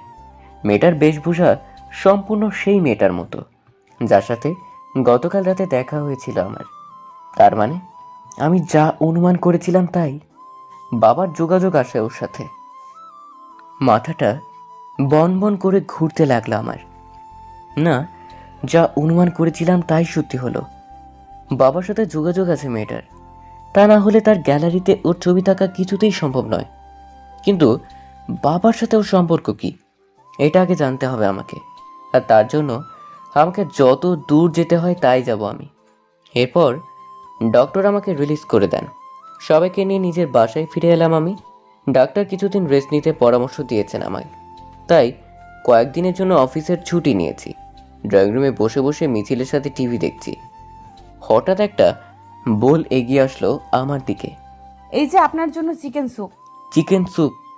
তুমি তৈরি করেছো এটা? আমি আশ্চর্য হয়ে প্রশ্ন করি। হ্যাঁ, আমি তৈরি করেছি। কেন, কি হয়েছে তাতে? এটা শিখলে কবে তুমি? তুমি তো স্যুপ তৈরি করতে জানতে না। বারে, কে বললো আপনাকে? অদ্ভুত ব্যাপার, বিয়ের আগে শ্রেষ্ঠা আমায় নিজেই বলেছে ও স্যুপ তৈরি করতে পারে না। এই কয়েকদিনের ভেতরে ভুলে গেল কিভাবে? কি হলো, কি চিন্তা করছেন? তুমি আমায় বলেছিলে একবার, মনে আছে, তুমি স্যুপ তৈরি করতে পারো না। বিয়ের আগে তোমার বাসায় যখন গিয়েছিলাম আমি, তখন বলেছিলে, মনে আছে তো? আমি আর আপনি কবে গেলেন বাসায়? কি বলছেন এসব? এই পর্যন্ত বলেই থেমে গেল শ্রেষ্ঠা। এমন মনে হচ্ছে কথাটা ভুল করে মুখ থেকে বেরিয়ে গেছে ওর, তাই নিজেকে গুটিয়ে নিল সে। কি হলো, থেমে গেলে কেন? না, কিছু না। তুমি এত তাড়াতাড়ি এত কিছু ভুলে গেলে কি করে? অদ্ভুত তো। আচ্ছা, এটা তো নিশ্চয়ই মনে আছে, তার পরের দিন একবার একটা টেডি টাইগার নিয়ে গিয়েছিলাম তোমার জন্মদিনে। তুমি ভয়ে কান্না শুরু করে দিয়েছিলে। তারপর আমি কি করেছিলাম? টেডি? কিসের টেডি? তুমি কি আমার সাথে মজা করছো শ্রেষ্ঠা? এগুলো কেমন ছেলে মানুষই? একটা মানুষ এভাবে এত ঘটনা ভুলে যেতে পারে? এটা হয় কখনো? আমি জানি না, জানি না কিচ্ছু।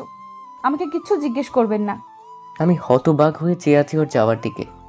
শ্রেষ্ঠার সাথে বিয়ের কয়েকটা দিন আগের ঘটা ঘটনাগুলো এভাবে ভুলে গেল কি করে? শ্রেষ্ঠা বরাবর ভীতু প্রকৃতির মেয়ে। বাঘের পুতুল দেখে ভয়ে যে কাণ্ডটা করেছিল, বাধ্য হয়ে সেটা ফেরত দিতে হয়েছিল আমায়। এত বড় একটা ঘটনা, এটাও ভুলে গেল? না, দুয়ে দুয়ে যেন চার মিলছে না কিছুতেই।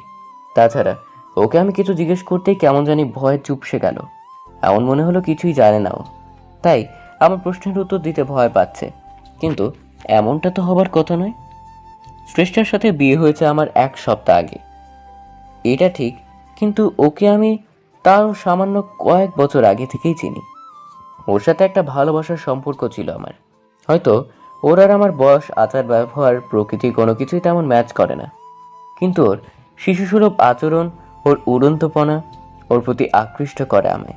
তাই আমি শ্রেষ্ঠাকে ভালোবেসে ফেলি। শ্রেষ্ঠার সাথে কাটানো প্রতিটি মুহূর্ত জলের মতো পরিষ্কার এখনো আমার কাছে। শ্রেষ্ঠার এই অদ্ভুত ব্যবহারে সত্যি বিচলিত না হয়ে কোনো উপায় নেই। এই সত্যি আমার শ্রেষ্ঠা তো, নাকি অন্য কেউ? দুপুরবেলায় আমি বেডরুমে বসে কিছু অফিসের কাজ করছি। শ্রেষ্ঠা নিচে ড্রয়িং রুমে কাজ করতে করতে একটা কণ্ঠস্বর কানে ভেসে আসলো আমার। আমার অফিস থেকে এক কলিগ এসেছে বাসায়, যদিও ফোন করে আগেই ইনফর্ম করে রেখেছিল ও আমায়। এমন পরিস্থিতি কাজটা ফেলে দিতেও পারছি না। ও কি বলছে সেটা শোনার চেষ্টা করছি। ভাবি, সিদ্ধার্থ কোথায়? ওর সাথে একটু দেখা করার ছিল। আমার ডাকনাম সিদ্ধান্ত। অফিসে এই নামেই বেশিরভাগ সময় ডাকা হয় আমায়। নিশ্চয়ই ও শ্রেষ্ঠাকে উদ্দেশ্য করে বলছে। সিদ্ধান্ত? সিদ্ধান্ত কে? আপনি কি আমার সাথে মজা করছেন ভাবি? এখন বলবেন নিজের হাজবেন্ডকে চিনতে পারছেন না। ও হ্যাঁ হ্যাঁ, আসলে নামটা মাথায় ছিল না আমার। আপনি বসুন, আমি ওনাকে ডেকে দিচ্ছি। আচ্ছা ঠিক আছে।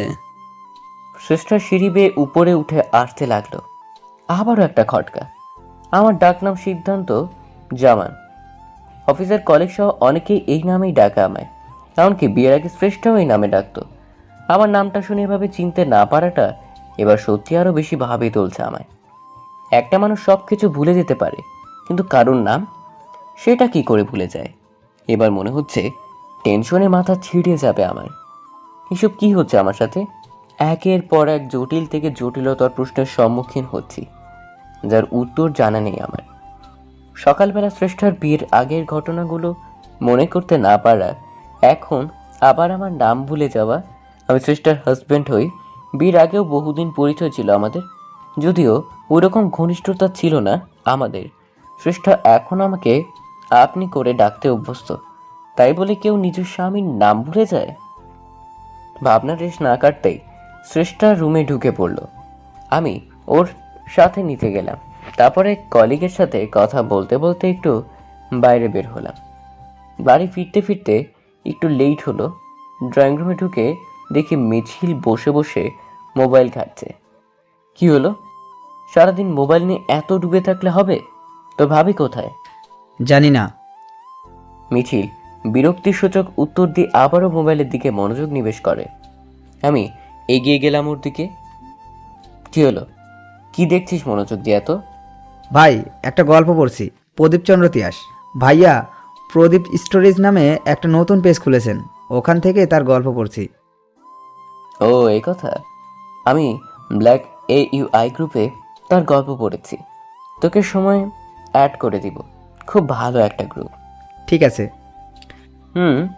তা ভাবি কোথায় জানিস না? না বললাম তো। তারপর আমি শ্রেষ্ঠাকে নিজের ফ্লোরে খুঁজে না পেয়ে ওপরে চলে গেলাম। আমার ডাকে সাড়া দিচ্ছে না শ্রেষ্ঠা। কি হলো বুঝতে পারছি না। হঠাৎ দেখতে পাই বাথরুমের দরজার ভেতর থেকে লক করা। তার মানে শ্রেষ্ঠা ভেতরেই আছে, কিন্তু ও সাড়া দিচ্ছে না কেন? তাছাড়া এগিয়ে গিয়ে বাথরুমের দরজাটা প্রেশার দিতেই ভেতর থেকে শ্রেষ্ঠা বেরিয়ে এলো। আমি হুমড়ি খেয়ে শ্রেষ্ঠার ওপরে গিয়ে পড়লাম। মেঝেতে লুটিয়ে পড়ি দুজনে। শ্রেষ্ঠা গোসল করে বেরোচ্ছিল, গায়ে একটা টাওয়েল জড়ানো ওর। শ্রেষ্ঠা আমার নিচে আর আমি ওর উপরে। আমার আর শ্রেষ্ঠার চোখ এই মুহূর্তে একই সমান্তরালে অবস্থান করছে। ওর শরীরে থেকে সাবান আর শ্যাম্পুর সুগন্ধি নাকে এসে সুরসুরি দিচ্ছে আমার। হঠাৎ করে আমার চোখ জোড়া শ্রেষ্ঠার ঘাড়ের পেছনের দিকে যায়। মুহূর্তে চমকে উঠলাম আমি।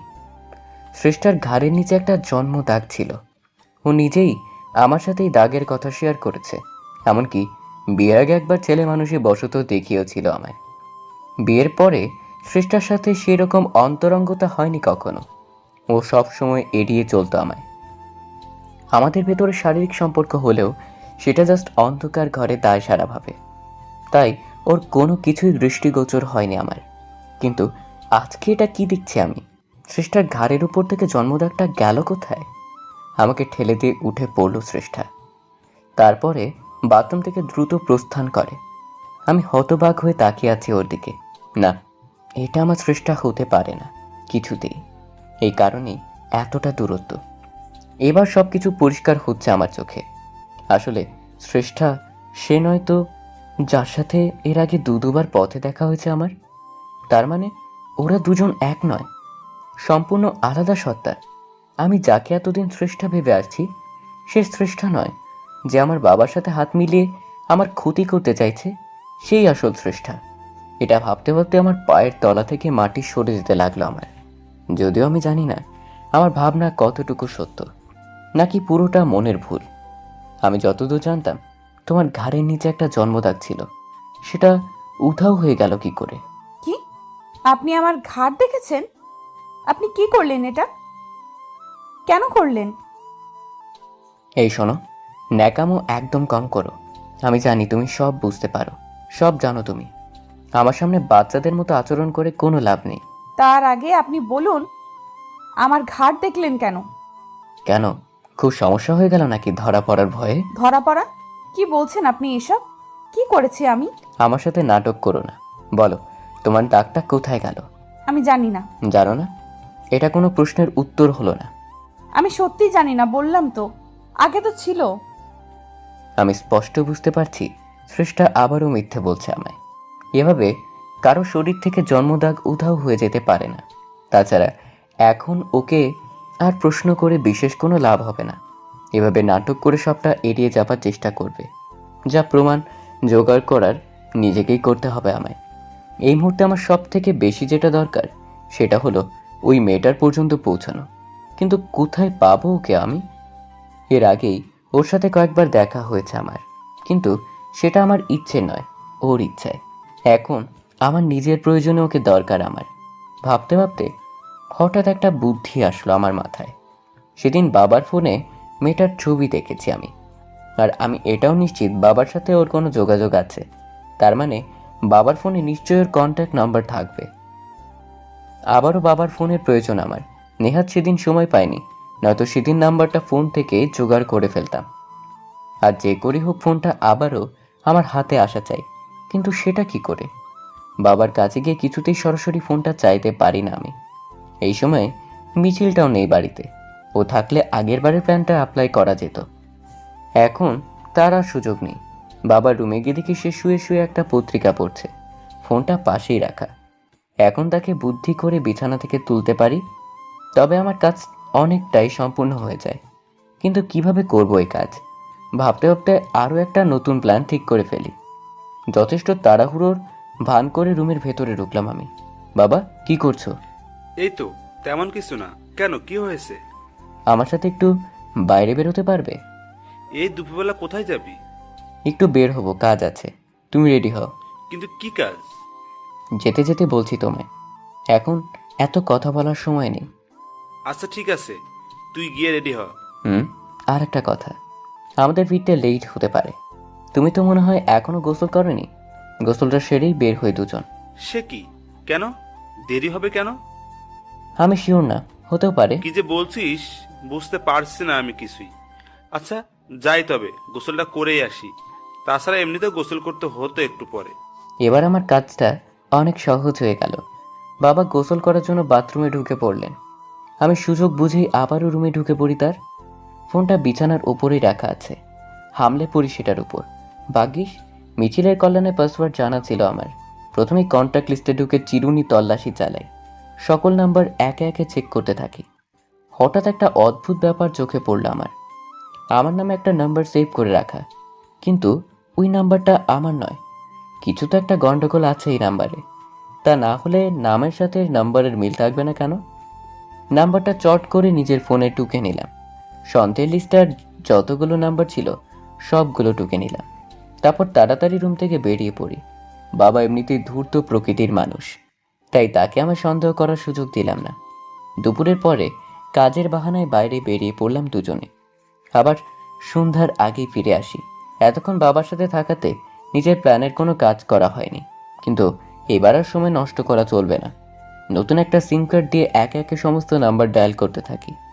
যদিও আমি নিজের কণ্ঠস্বর শুনতে দেইনি কাউকে, শুধুমাত্র ওপাশের কণ্ঠস্বর শুনে আইডেন্টিফাই করতে থাকি। এর ভিতরে নারী কণ্ঠস্বর কারোরই ছিল না। এরপর কিছুক্ষণ পরে একটা নাম্বার কানেক্ট হতেই ওপাশ থেকে নারী কণ্ঠ ভেসে আসে। হুবহু সেই মেয়েটার কণ্ঠ। ওর গলার আওয়াজের সাথে কিছুটা হলেও আমি পরিচিত, তাই চিনতে দেরি হলো না। আমি এখন কথা বললেই চিনে ফেলবে ও আমায়, তাই কলটা দ্রুত কেটে দিলাম। তারপর একটা মেসেজ করি, আমি সৌহার্দের বাবা, আজ রাত 10টায় দেখা করতে চাই তোমার সাথে, জরুরি কথা আছে। লোকেশন? আমার ফোনটা সৌহার্দের কাছে, তাই বাধ্য হয়ে নাম্বার দিয়ে মেসেজ দিলাম। এখন কথা বলার সুযোগ নেই। আর হ্যাঁ, ভুলেও কিন্তু আমার নাম্বারে কল দিতে চেও না, তবে দুজনেই ধরা পড়ে যাব, ঠিক আছে? মেসেজটা সেন্ড করে দিলাম। এবার শুধু রাত 10টার অপেক্ষা। সন্ধ্যার পরে বাবাকে নজরে নজরে রেখেছি, যাতে সে মেয়েটার সাথে যোগাযোগ করার সুযোগ না পায়। কারণ আজকেও সাথে বাবার একবার কথা হলে আমার সব খেলা শেষ। রাত 10টার আগে নির্দিষ্ট গন্তব্যে গিয়ে উপস্থিত হলাম। একটু পরে মেয়েটাও এলো। যথারীতি মুখ ওড়না দিয়ে ঢেকে রেখেছে, এমনিতেই চেনার উপায় নেই। আমি ওকে একটা রুমের ভেতরে ডাকি, সেখানেই দেখা করার কথা ছিল। সে এসে রুমে ঢুকতেই দরজা বন্ধ করে দিই আমি। আমাকে দেখে বেশ ঘাবড়ে গেল সে। সবাইকে যে ধোঁকা দিয়ে বেড়ায়, আজকে তার সাথে এত বড় একটা গেম খেলবে কেউ নিজেও বুঝে উঠতে পারেনি। আমি মাস্ক, কালো চশমা আর কোট পরিহিত এক প্রকার ছদ্মবেশ নিয়ে আসাতে চিনতে পারছে না আমায়। তবে আমি যে সৌহার্দের বাবা নই এইটুকু বুঝতে পেরেছে। এ কি কি আপনি আপনি আমায় এখানে ডেকেছেন কেন? আপনি তো সুহাদ্দের বাবা নন। আমার কথা বলার সুযোগ না দিয়ে ওর পেছন থেকে মুখটা চেপে ধরি। একটা মেয়ের সাথে, যার সাথে এমন আপত্তিকর আচরণ করতে হচ্ছে, আসলে আমার জন্য বিষয়টা আরও বেশি দুঃখজনক। কিন্তু এই মুহূর্তে এছাড়া কোনো অপশন নেই আমার কাছে। একবার এই মেয়েটার শরীরে যদি দাগটা আইডেন্টিফাই করতে পারি, আমার ধারণা ভুল প্রমাণ হলে ক্ষমা চেয়ে নেব তার কাছে, তাতে সে যত বড় অন্যায় করুক না কেন আমার সাথে। মেয়েটার ঘাট থেকে কাপড়টা নামাতেই মুহূর্তেই চমকে উঠি আমি, কারণ আমার চোখের সামনে সেই জন্মদাগটা জল করছে। তার শ্রেষ্ঠ শরীরের ওপর দেখেছিলাম আমি, হুবহু সেই একই জায়গা, সেই একই দাগ। তার মানে এই আসল শ্রেষ্ঠা।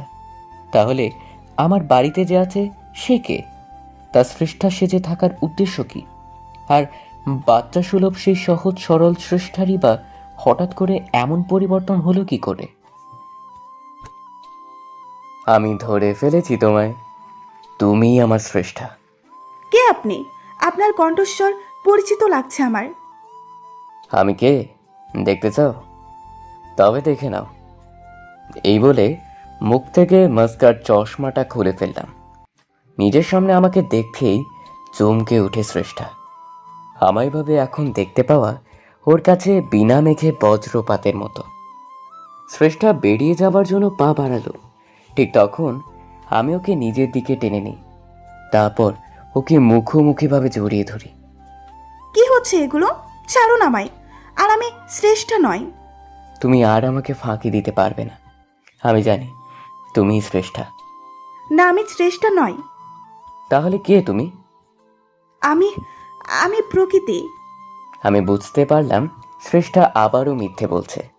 মিথ্যে কথা। তুমি প্রকৃতি নও, তুমি শ্রেষ্ঠা, আমার শ্রেষ্ঠা, যাকে আমি নিজের প্রাণের থেকেও ভালোবাসতাম একসময়, এখনো বাসি। মাথা খারাপ হয়ে গেছে আপনার? কি বলছেন এগুলো? আমার মাথা এখনো ঠিক আছে। আমি তোমায় এখনো ভালোবাসি শ্রেষ্ঠা। আমার সেই সহজ সরল বোকা শান্তশিষ্ট শ্রেষ্ঠাকে আজও ভালোবাসি। কিন্তু একটা কথা বলো, তুমি হঠাৎ এরকম হিংস্র হয়ে গেলে কি করে? তুমি তো এমন ছিলে না। আমার বাবার সাথে কি এমন সম্পর্ক তোমার? আর একটা কথা, আমার মাকে কে খুন করেছে তুমি জানো নিশ্চয়ই। আপনার অযথা প্রলাপ শোনার সময় আমার কাছে নেই। ছাড়ুন বলছি। না, ছাড়বো না। আজ তোমাকে সত্যিটা বলতেই হবে। বললাম তো আমি আপনার শ্রেষ্ঠা নই। তাই নাকি? আমার চোখের দিকে তাকিয়ে বলো তো। শ্রেষ্ঠা আমার চোখের দিকে তাকাতে সাহস পাচ্ছে না। আমি এগিয়ে যাই ওর দিকে। ও ঠোঁটের কাছে নিজের ঠোঁট জোড়া এগিয়ে নিয়ে যায়। শ্রেষ্ঠা ভীষণ ইতস্তত করছে। কি হলো? এখন আমার স্পর্শ ভীষণ খারাপ লাগছে তোমার, তাই না? অথচ একসময় আমায় চোখে দেখতে না পেলে বাচ্চাদের মতো কান্না করতে তুমি। ভুলে গেলে সব? তোমার তো বিয়ে ঠিক হয়েছিল আমার সাথে। তাহলে তারপরে কি এমন হলো তুমি আমার থেকে আলাদা হয়ে গেলে কি করে? তুমি আমার ক্ষতি কেন করতে যাচ্ছ? আমার উপর কিসের এত রাগ তোমার?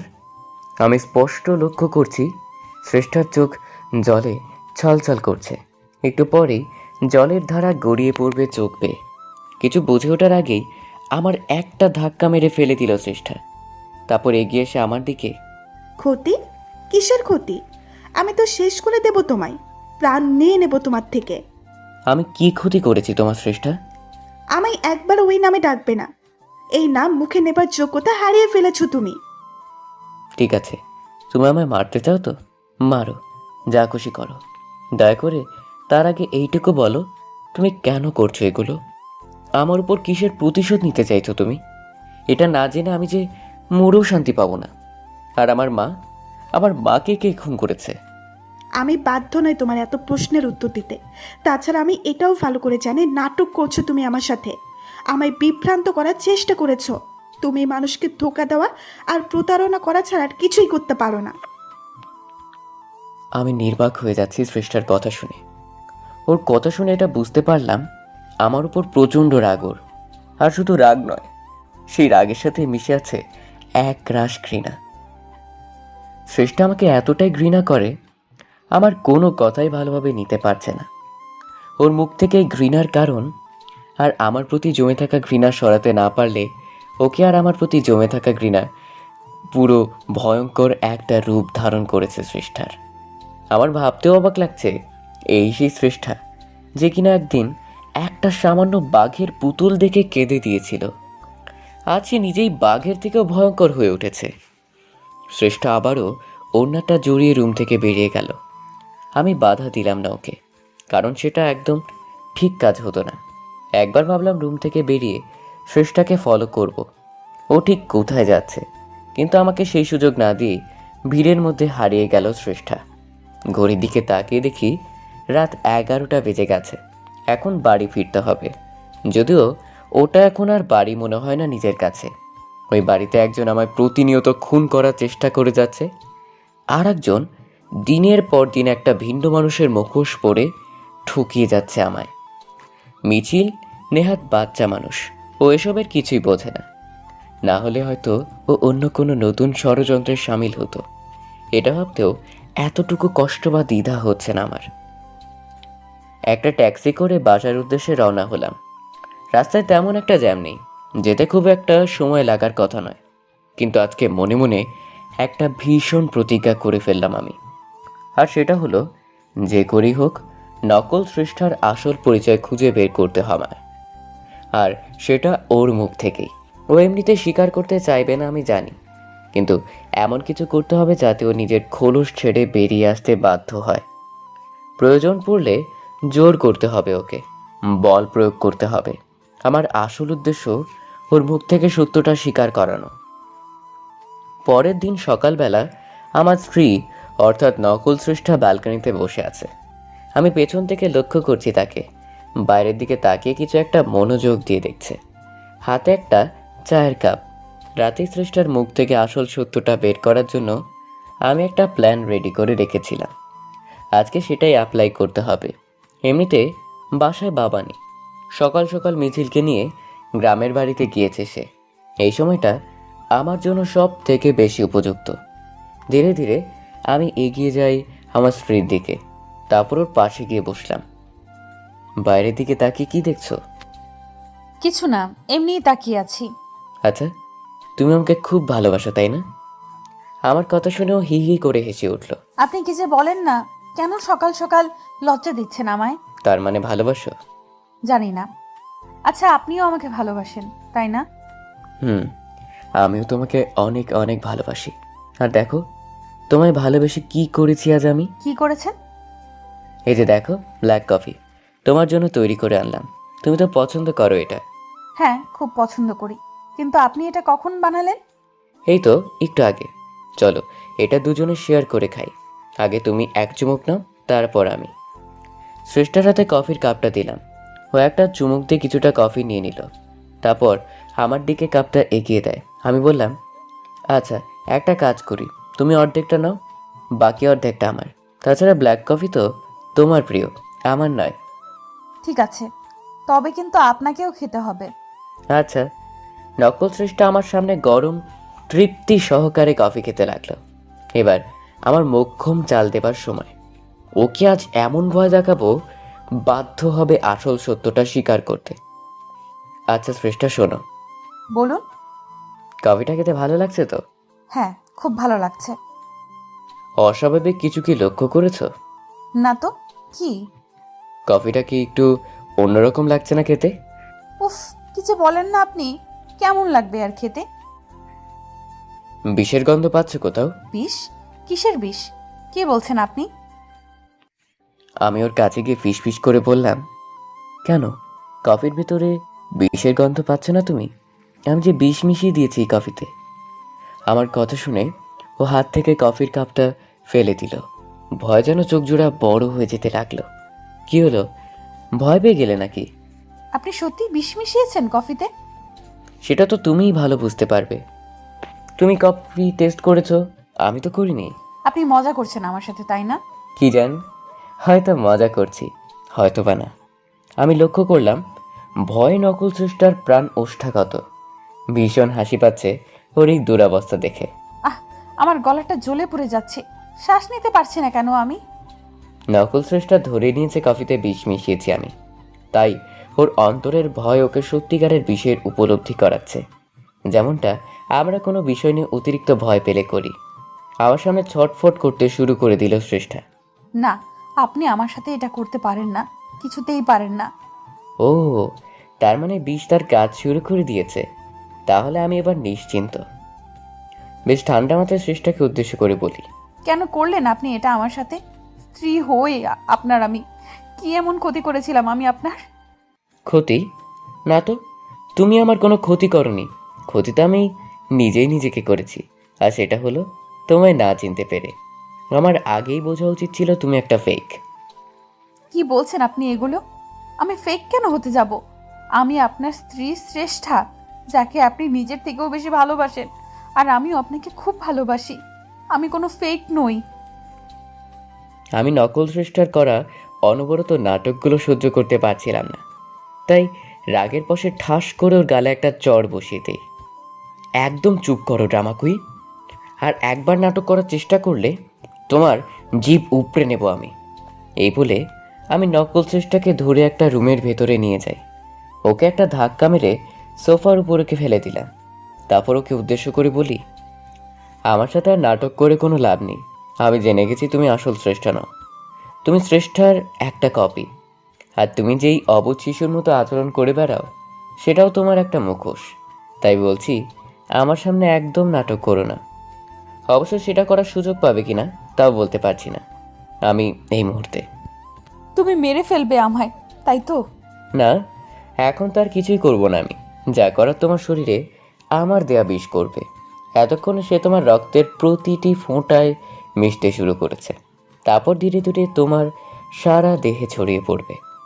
তারপর কি ঘটবে আশা করি আর বুঝিয়ে বলতে হবে না। আমি মরতে চাই না, প্লিজ বাঁচিয়ে নাও আমায়। বাঁচিয়ে নেব? কিন্তু কেন? আমি এত কিছু জানি না, তুমি বাঁচাও আমায়, প্লিজ সেভ মি। তোমায় বাঁচিয়ে আমার কি লাভ? আমার তো বিশেষ কোনো লাভ নেই। কি চাও তুমি? আমায় শুধু একবার বলো। আমি গিয়ে শ্রেষ্ঠার বিপরীতে রাখা সোফাটায় আরাম করে বসলাম। চলো একটা ডিল করা যাক। ডিল? কিসের ডিল? তুমি নিজের আসল পরিচয় আমার কাছে প্রকাশ করো। কে তুমি, কোথা থেকে এসেছো, কি চাও, ইত্যাদি ইত্যাদি। এই সমস্ত কিছু খুলে বলো আমায়। তবেই এই বাড়িতে একটা অ্যাম্বুলেন্স আসবে, আর সেই অ্যাম্বুলেন্সে চেপে তুমি হাসপাতাল যাবার সুযোগ পাবে। আর যদি আমার শর্ত না মানো, নিজেকে এই ঘরে মরতে দেখার জন্য প্রস্তুত হও। তুমি আমার সাথে এত বড় চালাকি করলে? কেন, চালাকি কি তুমি একাই করতে পারো ভেবেছো? ধোকা তুমি একাই দিতে পারো? আমি সব বলবো তোমায়, তার আগে বাঁচাও আমায়, নয়তো তোমার প্রশ্নের উত্তর দেবার জন্য বেঁচে থাকবো না আমি। ভেবো না এই বিষ এত সহজে মারবে না তোমায়। এখনো যথেষ্ট সময় আছে। আমার সবটা খুলে বলো। তোমার জীবন রক্ষা করার দায়িত্ব আমার। আর যদি না বলো, তোমাকে মারার দায়িত্বটাও কিন্তু আমার। আমি রাজি, বলো কি জানতে চাও। এই তো পথে এসেছ। সবার আগে নিজের মুখে স্বীকার করো তুমি শ্রেষ্ঠা নও। যার সাথে বিয়ে ঠিক হয়েছিল আমার, সে তুমি নও। হ্যাঁ, আমি শ্রেষ্ঠা নই। আমি শ্রেষ্ঠা সেজে তোমার বাড়িতে ছিলাম এতদিন ধরে। তুমি যাকে ভালোবাসতে সে অন্য কেউ, আমি নই। এইমাত্র আমার স্ত্রীর মুখ থেকে যে কথাগুলো বের হলো, এই উত্তর যদিও আমার অনেক আগে থেকেই জানা, তারপর ওর মুখে শুনে কেমন যেন একটা ধাক্কা খেলাম। বুকের ভেতরটা মোচড় দিয়ে উঠল। জানি না কেন হচ্ছে এমনটা। বলো, এরপর আর কি জানতে চাও তুমি? এত সময় কেন নিচ্ছ? আমায় না মেরে শান্তি পাচ্ছ না তুমি, তাই না? নকল শ্রেষ্ঠা আবারও ছটফট করতে লাগলো। এক প্রকার চিৎকার শুরু করে দিল সে। আমি নিজেও অবাক হয়ে যাচ্ছি, কারণ এই কফিতে কোনো বিষ মেশানো ছিল আমার। আমি শুধু ভয় দেখানোর জন্য বিষের কথাটা বলেছিলাম, কিন্তু এতে তো ওর এভাবে অসুস্থ হয়ে পড়ার কথা নয়। কি হচ্ছে বুঝতে পারছি না কিছুই। আমি ছুটে গেলাম ওর দিকে। কি হলো তোমার? শরীর কি খুব বেশি খারাপ করছে? জানি না, শ্বাস নিতে পারছি না আমি। আমার কথা ছাড়া আগে তোমার প্রশ্ন করো, তারপর হাসপাতালে নিয়ে চলো আমায়। তোমার পায়ে পড়ি, বাঁচিয়ে নাও আমায়। নকল শ্রেষ্ঠার অবস্থা আরো বেক্তিক হতে লাগলো। মনে হচ্ছে বিষের ভয় খুব বাজেভাবে ইফেক্ট করছে ওর উপর। কিন্তু এই মুহূর্তে ওর কোনো ক্ষতি হোক আমি চাই না, কারণ ওর ক্ষতি হয়ে গেলে আমি আমার প্রশ্নের উত্তরগুলোর এত কাছে এসেও সবটা হাতছাড়া করে ফেলবো। এখন যে করে হোক শ্রেষ্ঠাকে কিছু বুঝতে না দিয়ে সুস্থ করে তুলতে হবে। কি হলো? তুমি কথা দিয়েছিলে আমি তোমার শর্ত মানলে বাঁচিয়ে নেবে আমায়। এখন কেন এভাবে সময় নষ্ট করছো? আচ্ছা, তোমার কি বেশি কষ্ট হচ্ছে?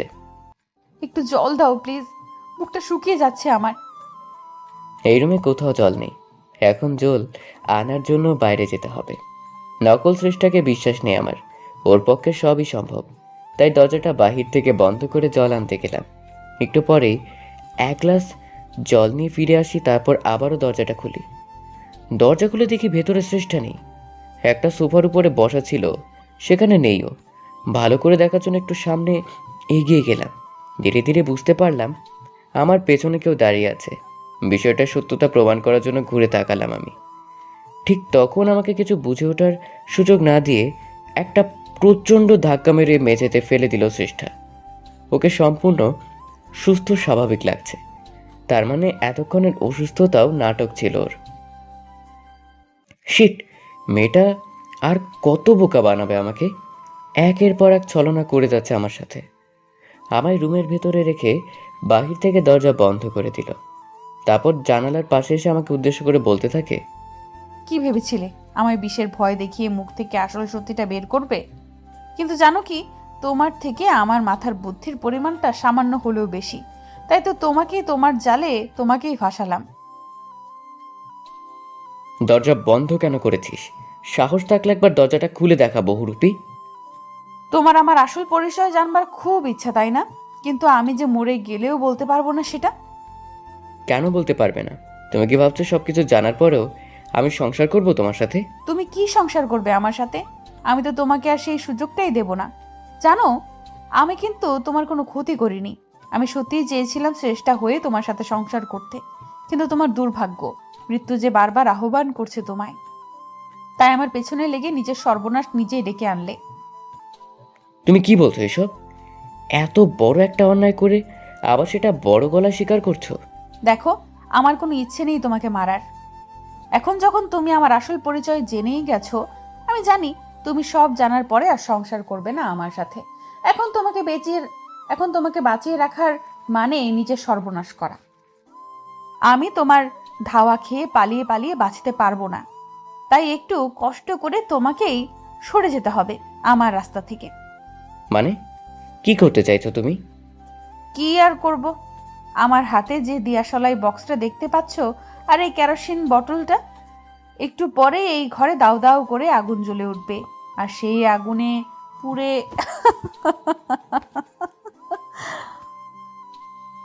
নকল শ্রেষ্ঠার কথা শুনে ভয় গলা শুকিয়ে যেতে লাগলো আমার।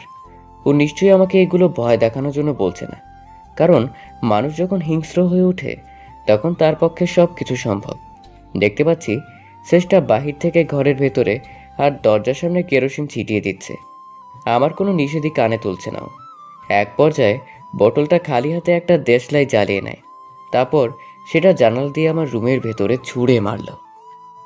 মুহূর্তেই সারা ঘরে দাউ দাউ করে আগুন জ্বলে উঠল। আমি কি করব বুঝতে পারছি না। বাইরে বের হবার একটা মাত্র দরজা, সেটাও নকল স্রষ্টা বন্ধ করে রেখেছে। আবার কোনো আকুতি মিনতি কানে তুলছে নাও। মাথাটা কি খারাপ হয়ে গেছে তোমার? কি করছো এগুলো? দরজা খুলো বলছি। না, দরজা আমি খুলবো না। আজকে এখানেই মরতে হবে তোমায়।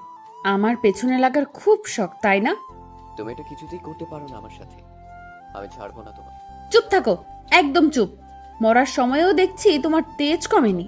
আমাকে আর রাগিয়ে দিও না। আমি বুঝতে পারি শ্রেষ্ঠা আমার কথা শোনার মানুষ নয়। ও আমাকে এখানে মারার জন্যই ছেড়ে দিয়েছে। নিজেকে বাঁচাতে হলে আমাকে কিছু করতে হবে। একটু পরে শ্রেষ্ঠার আওয়াজ বন্ধ হয়ে গেল। তার মানে ও চলে গিয়েছে, আমাকে মৃত্যুর হাতে একা ছেড়ে পালিয়ে গিয়েছে ও। অবশ্য ঘর থেকে বেরোনোর একটা রাস্তা আছে, আর সেটা হলো জানালা। কাঁচের জানালা ভেঙে ঝাঁপ দিতে হবে আমায়। সোজা 6 তলা বিল্ডিং এর উপর থেকে ঝাঁপ দিতে হবে আমায়। আমি জানি না এখান থেকে ঝাঁপ দেবার পরে বেঁচে থাকবো কিনা, কিন্তু এই সময় ঘরের ভেতরে পুড়ে মরার থেকে জীবনের ঝুঁকি নেওয়াটা বেশি বুদ্ধিমানের কাজ হবে। কারণ ঘরের ভেতরে থাকলে নিশ্চিত মৃত্যু আমার, আর ঝাঁপ দিলে তাও একটা বাঁচার আশা থাকবে। এভাবে জানালার পাশে এসে দাঁড়িয়ে পড়ি, তারপর নিচের দিকে তাকাই। যতই মনস্থির করি না কেন, এত উপর থেকে ঝাঁপ দিতে বেশ ভয় করছে আমার। ভয় পেয়ে পা কাঁপতে লাগলো। একটা কথা ভালো করেই জানি আমি, আমাকে কোনোভাবেই হেরে গেলে চলবে না। নিজের মায়ের খুনির শাস্তি নিশ্চিত না করে আমি মরে গিয়েও শান্তি পাবো না। আমাকে আর কোনো কারণে না হোক মৃত মায়ের কথা ভেবে বাঁচতে হবে। যদি বাঁচতে নাই পারি, অন্তত বাঁচার আপ্রাণ চেষ্টা তো করতেই পারি। আর কিছু না ভেবে চোখ জোড়া বন্ধ করলাম, তারপর নিচের দিকে ঝাঁপ দেই। চোখ খুলে দেখতে পাই একটা রুমে শুয়ে আছি আমি। অপরিচিত একটা রুম, যেখানে আমি আগে কখনোই আসিনি। ধীরে ধীরে সবটা মনে পড়তে লাগলো আমার। নকল স্রষ্টার সাথে ঝামেলা হওয়া, আমাকে বন্দি করে ঘরে আগুন লাগিয়ে দেয়া, তারপর আমার বিল্ডিং থেকে ঝাঁপ দেওয়া। এরপরে আর কিছুই মনে নেই আমার। এখন এখানেই বা কি করে এলাম জানা নেই আমার। অনুভব করছি সারা গায়ে প্রচন্ড ব্যথা, অনেকটা জায়গা কেটে গিয়েছে। আবার সেখানে মেডিসিনও লাগিয়ে রাখা হয়েছে। খুব জানতে ইচ্ছে করছে কে আমাকে সেবা শুশ্রূষা করে সারিয়ে তুলল, কারণ এই পৃথিবীতে আমার মঙ্গল চাইবার মতো কেউ আছে বলে জানা নেই আমার। আরো কিছুটা সময় অতিবাহিত হয়ে গেল। চারপাশে কাউকে দেখতে পাচ্ছি না। ধীরে ধীরে উঠে বসলাম আমি। তারপর নিচে পা বাড়াবো, ঠিক তখন ভেতরে কেউ ঢুকে পড়লো। তাকে দেখে যেন বিস্ময়ে চোখ উল্টে যাওয়ার উপক্রম আমার। মনে হচ্ছে চোখের সামনে স্বপ্ন দেখছি। আমার সামনেই শ্রেষ্ঠা দাঁড়িয়ে আছে। না, এ আমার স্ত্রী, সেই নকল শ্রেষ্ঠা নয়, আসল শ্রেষ্ঠা দাঁড়িয়ে আছে আমার সামনে। আমি তাজ্জব বনে গিয়েছি নিজেকে তার ঘরে দেখে। যে কিনা আমার মৃত্যু চায়, সে বাঁচালো আমায়। শ্রেষ্ঠাকে এই মুহূর্তে কি বলবো বুঝতে পারছি না। ও নিজে আগে মুখ খুলল। এখন কেমন লাগছে? তুমি আমাকে বাঁচিয়েছো, তাই না? আমাকে সুস্থ করে তুলেছো তুমি। কি মনে হচ্ছে দেখে তোমার? না, আমি সত্যি বুঝতে পারছি না তুমি আমাকে বাঁচালে কেন। তুমি সেদিন নিজের মুখে স্বীকার করেছো আমার ক্ষতি চাও, তুমি আমার শেষ করে দিতে চাও। তাহলে হ্যাঁ, চেয়েছিলাম, কিন্তু তখন চাইলে এখনো যে চাইতে হবে এটা কোথায় লেখা আছে? আমি সত্যি তোমার কথার মাথা মুন্ডু কিছুই বুঝতে পারছি না। কি চাইছো তুমি, ক্লিয়ার করে বলো। আচ্ছা, এটাও তোমার নতুন কোনো চাল, তাই না? না, আমি কোনো চাল চালছি না। আমি জানি আমার পূর্বের রূপ দেখে আমার প্রতি এক প্রকার ঘৃণাবোধ কাজ করছে তোমার, আর সেটা অস্বাভাবিকও নয়। তুমি আমাকে বাঁচালে কি করে? আমার যতদূর মনে পড়ে আমি ঝাঁপ দিয়েছিলাম নিজের বিল্ডিং থেকে। তারপর তারপর কি হলো? তুমি আমাকে পেলেই বা কি করে? আমি অনেক আগে থেকেই ওখানে ছিলাম, তোমার বাড়িতে। হোয়াট? কি বলছো তুমি এসব? হ্যাঁ সত্যি, আমি নিজের মনের একটা সন্দেহ থেকেই তোমার বাড়িতে গিয়েছিলাম। সন্দেহ? কিসের সন্দেহ? মনে পড়ে তুমি জোর করে সেদিন আইডেন্টিফাইড করেছিলে আমায়। আমি যদিও নিজের পরিচয় স্বীকার করিনি সেদিন তোমার কাছে। তোমার সেই ব্যবহারে কয়েকটা অদ্ভুত আর খটকা প্রশ্ন ঘিরে ধরে আমার। আমি দেখতে চেয়েছিলাম কেমন সংসার করছো তুমি। তোমার বউকে দেখতে গিয়েছিলাম, কিন্তু আমি নিজেও জানতাম না ওখানে কত বড় সারপ্রাইজ অপেক্ষা করছে আমার জন্য। বুঝলাম না। বুঝলে না? বুঝিয়ে বলছি। আমাকে জানানো হয়েছিল তুমি আমাকে ছেড়ে বিয়ে করে সুখে সংসার করছো। আমাকে বোঝানো হয়েছিল তুমি ধোঁকা দিয়েছো আমায়। জানানো হয়েছিল? কে জানিয়েছিল তোমায়? আর কে বা বুঝিয়েছিল আমি তোমায় বিয়ে না করে ধোঁকা দিয়েছি? সব বলছি, আগে আমার কথা শোনো। আমি দেখতে গিয়েছিলাম ওই বাড়িতে তুমি আমাকে ভুলে ঠিক কেমন সংসার করছো, কিন্তু তোমার বাড়িতে গিয়ে আমি দেখি ওখানে হুবহু আমার মতো দেখতে কেউ আছে। এটা দেখেই খটকা লাগে আমার। ভাবলাম হয়তো কোনো বড় ভুল করতে চলেছি আমি, তোমার সাথে অনেক বড় অন্যায় করে ফেলছি আমি। এরপর আমার চোখ আর মন থেকে অবিশ্বাসের পর্দা পুরোপুরি সরে গেল যখন আমি শুনতে পাই তুমি নিজের স্ত্রীকে শ্রেষ্ঠা বলে সম্বোধন করছো। আমি বুঝতে পারি তুমি হয়তো তাকে শ্রেষ্ঠা ভাবছো, কিন্তু সেই তো প্রকৃতপক্ষে শ্রেষ্ঠা নয়। এরপর তুমি তাকে ব্ল্যাক কফিতে বিষ মেশানোর মিথ্যে ভয় দেখালেই আমি সবটাই লুকিয়ে দেখছিলাম। এক মিনিট, তুমি আমার বাড়িতে ঢুকলে কি করে সেটা তো বললে না। যেহেতু বাড়িতে তুমি আর সেই বহুরূপী ছাড়া কেউই ছিল না, তাই বাড়িতে লুকিয়ে থাকতে সমস্যা হয়নি আমার। আর যদি বলো তোমার বাড়িতে ঢোকার কথা, এইসব কোনো ব্যাপার নয় আমাদের মতো মানুষদের জন্য। আমি লক কেটে ঢুকেছিলাম তোমার বাড়িতে। আচ্ছা বুঝলাম, তারপর? তুমি তোমার স্ত্রীকে একটা ঘরের ভেতরে নিয়ে গেলে, তারপর কথা বলছিলে তার সাথে।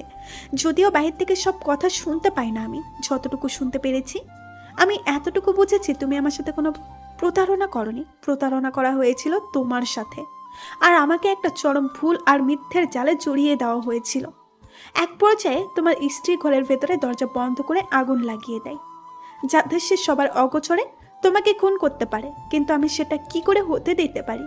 তোমার স্ত্রী চলে যাবার পরে যখন ভাবলাম তোমাকে বাঁচাবো আমি, কিন্তু তুমি আমাকে সেই সুযোগ না দিয়ে জানালা ভেঙে ঝাঁপ দিলে। আমি এটা দেখে দ্রুত নিচে চলে যাই, তারপর তোমাকে সেভ করি।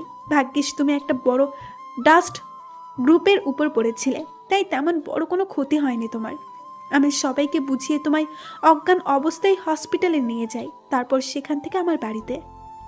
শ্রেষ্ঠার কথাগুলো শুনে সবটা পরিষ্কার না হলেও এইটুকু বুঝতে পারলাম ও ইচ্ছে করে এমন খারাপ পথে আসেনি। আমার প্রতি ওর আক্রোশের অন্য কারো হাত নয়। আর শুধু হাত নয়, সে এমন কিছু করেছিল যাতে শ্রেষ্ঠা আরো বেশি হিংস্র হয়ে ওঠে। হিতাহিত জ্ঞান শূন্য করে দেওয়া হয়েছিল শ্রেষ্ঠাকে। তুমি তো এত কিছুই বললে, এখন পর্যন্ত এটা বললে না আমার প্রতি তোমার মনে বিষ কে ভরেছে, কে ভুল বুঝিয়েছে তোমায়? শুনতে চাও তার নাম? অবশ্য তুমি হয়তো আন্দাজ করতে পারছো। খুব একটা অবাক হবে না শুনলে, কারণ সে আর কেউ নয়, তোমার নিজের বাবা। তোমার বাবার জন্যই আজ আমার এই দুর্দশা। তবে আমি নিজেও বুঝতে পারি না, সে তো তোমার নিজের বাবা, তাহলে তোমাকে শেষ করে কি লাভ তার? কোনো বাবা নিজের সন্তানের সাথে এটা দুঃস্বপ্নেও করতে পারে? এই প্রশ্নের উত্তর আমার মাথায় ঘুরপাক খাচ্ছে সবসময়ের জন্য শ্রেষ্ঠা। আর আমি এটাও জানি, এতটা পথ পর্যন্ত যখন আসতে পেরেছি, বাকি পথটাও ঠিক পার করতে পারবো। কিন্তু তুমি আমায় এটা বলো, তোমার সাথে তো বিয়ে ঠিক হয়েছিল আমার, তাহলে তুমি আমার থেকে দূরে সরে গেলে কি করে? আর আমাদের মাঝখানে তৃতীয় ব্যক্তি হয়ে এই নকল শ্রেষ্ঠা চলে আসলো কি করে?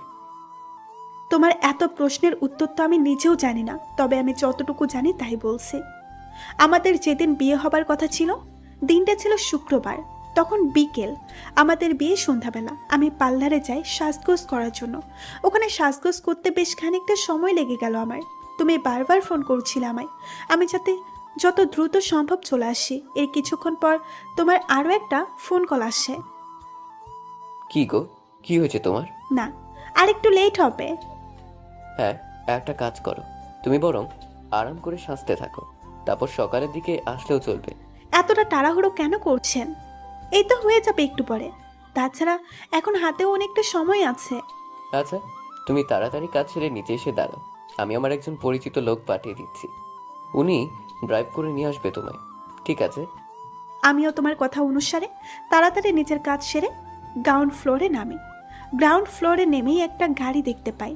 গাড়ির সামনে ড্রাইভার দাঁড়িয়েছিল। আমাকে দেখে সে একটা মুচকি হাসি দিল। আমি খানিকটা অবাকের সাথে বিব্রত হই। আপনি মিস শ্রেষ্ঠা, তাই তো?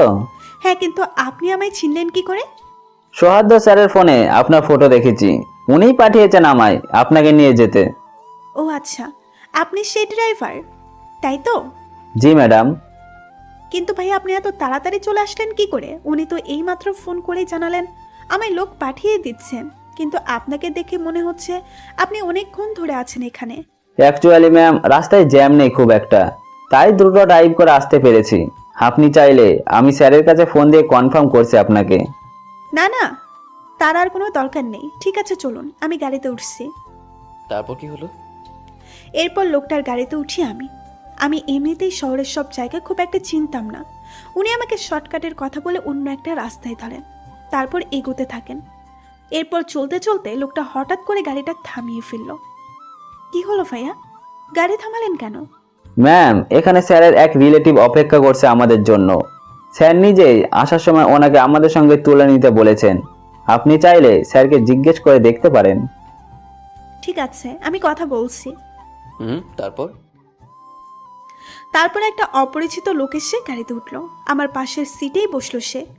আমি খানিকটা ইতস্তত বোধ করি।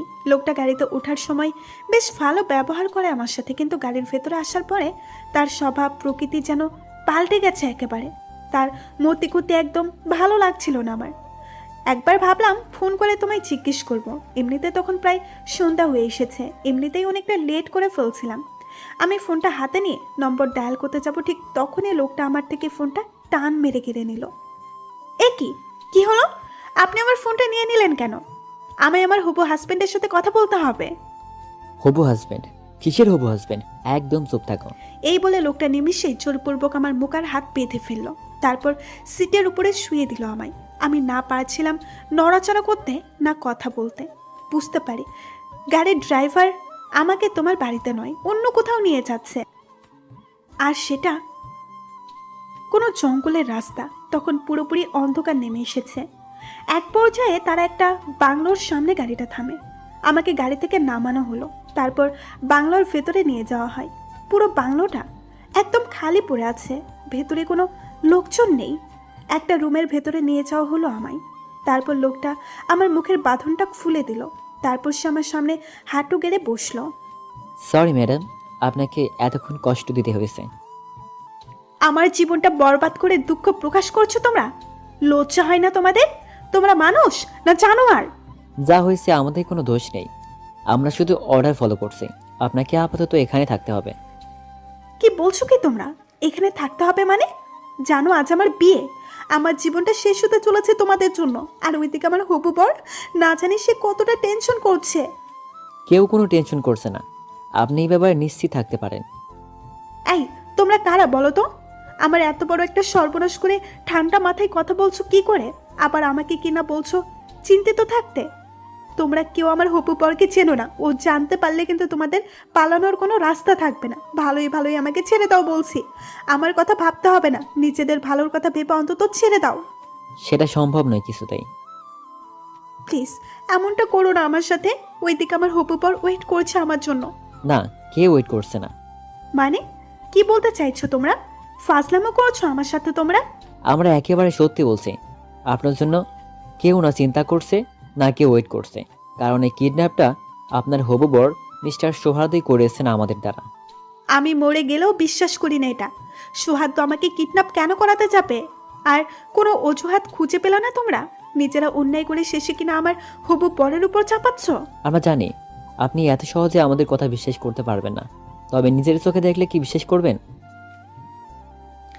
এই বলে লোকটা নিজের মোবাইলটা বের করে আমার চোখের সামনে ধরলো। আমি দেখতে পাই তুমি বেশ হাসি মুখে বিয়ের আসরে বসে আছো, পাশেই তোমার স্ত্রী। যদিও ঘুমটার কারণে তার চেহারা ভালোভাবে দেখতে পাচ্ছিলাম না। তোমরা দুইজন দুজনের সাথে হাসি মুখে কথা বলছো।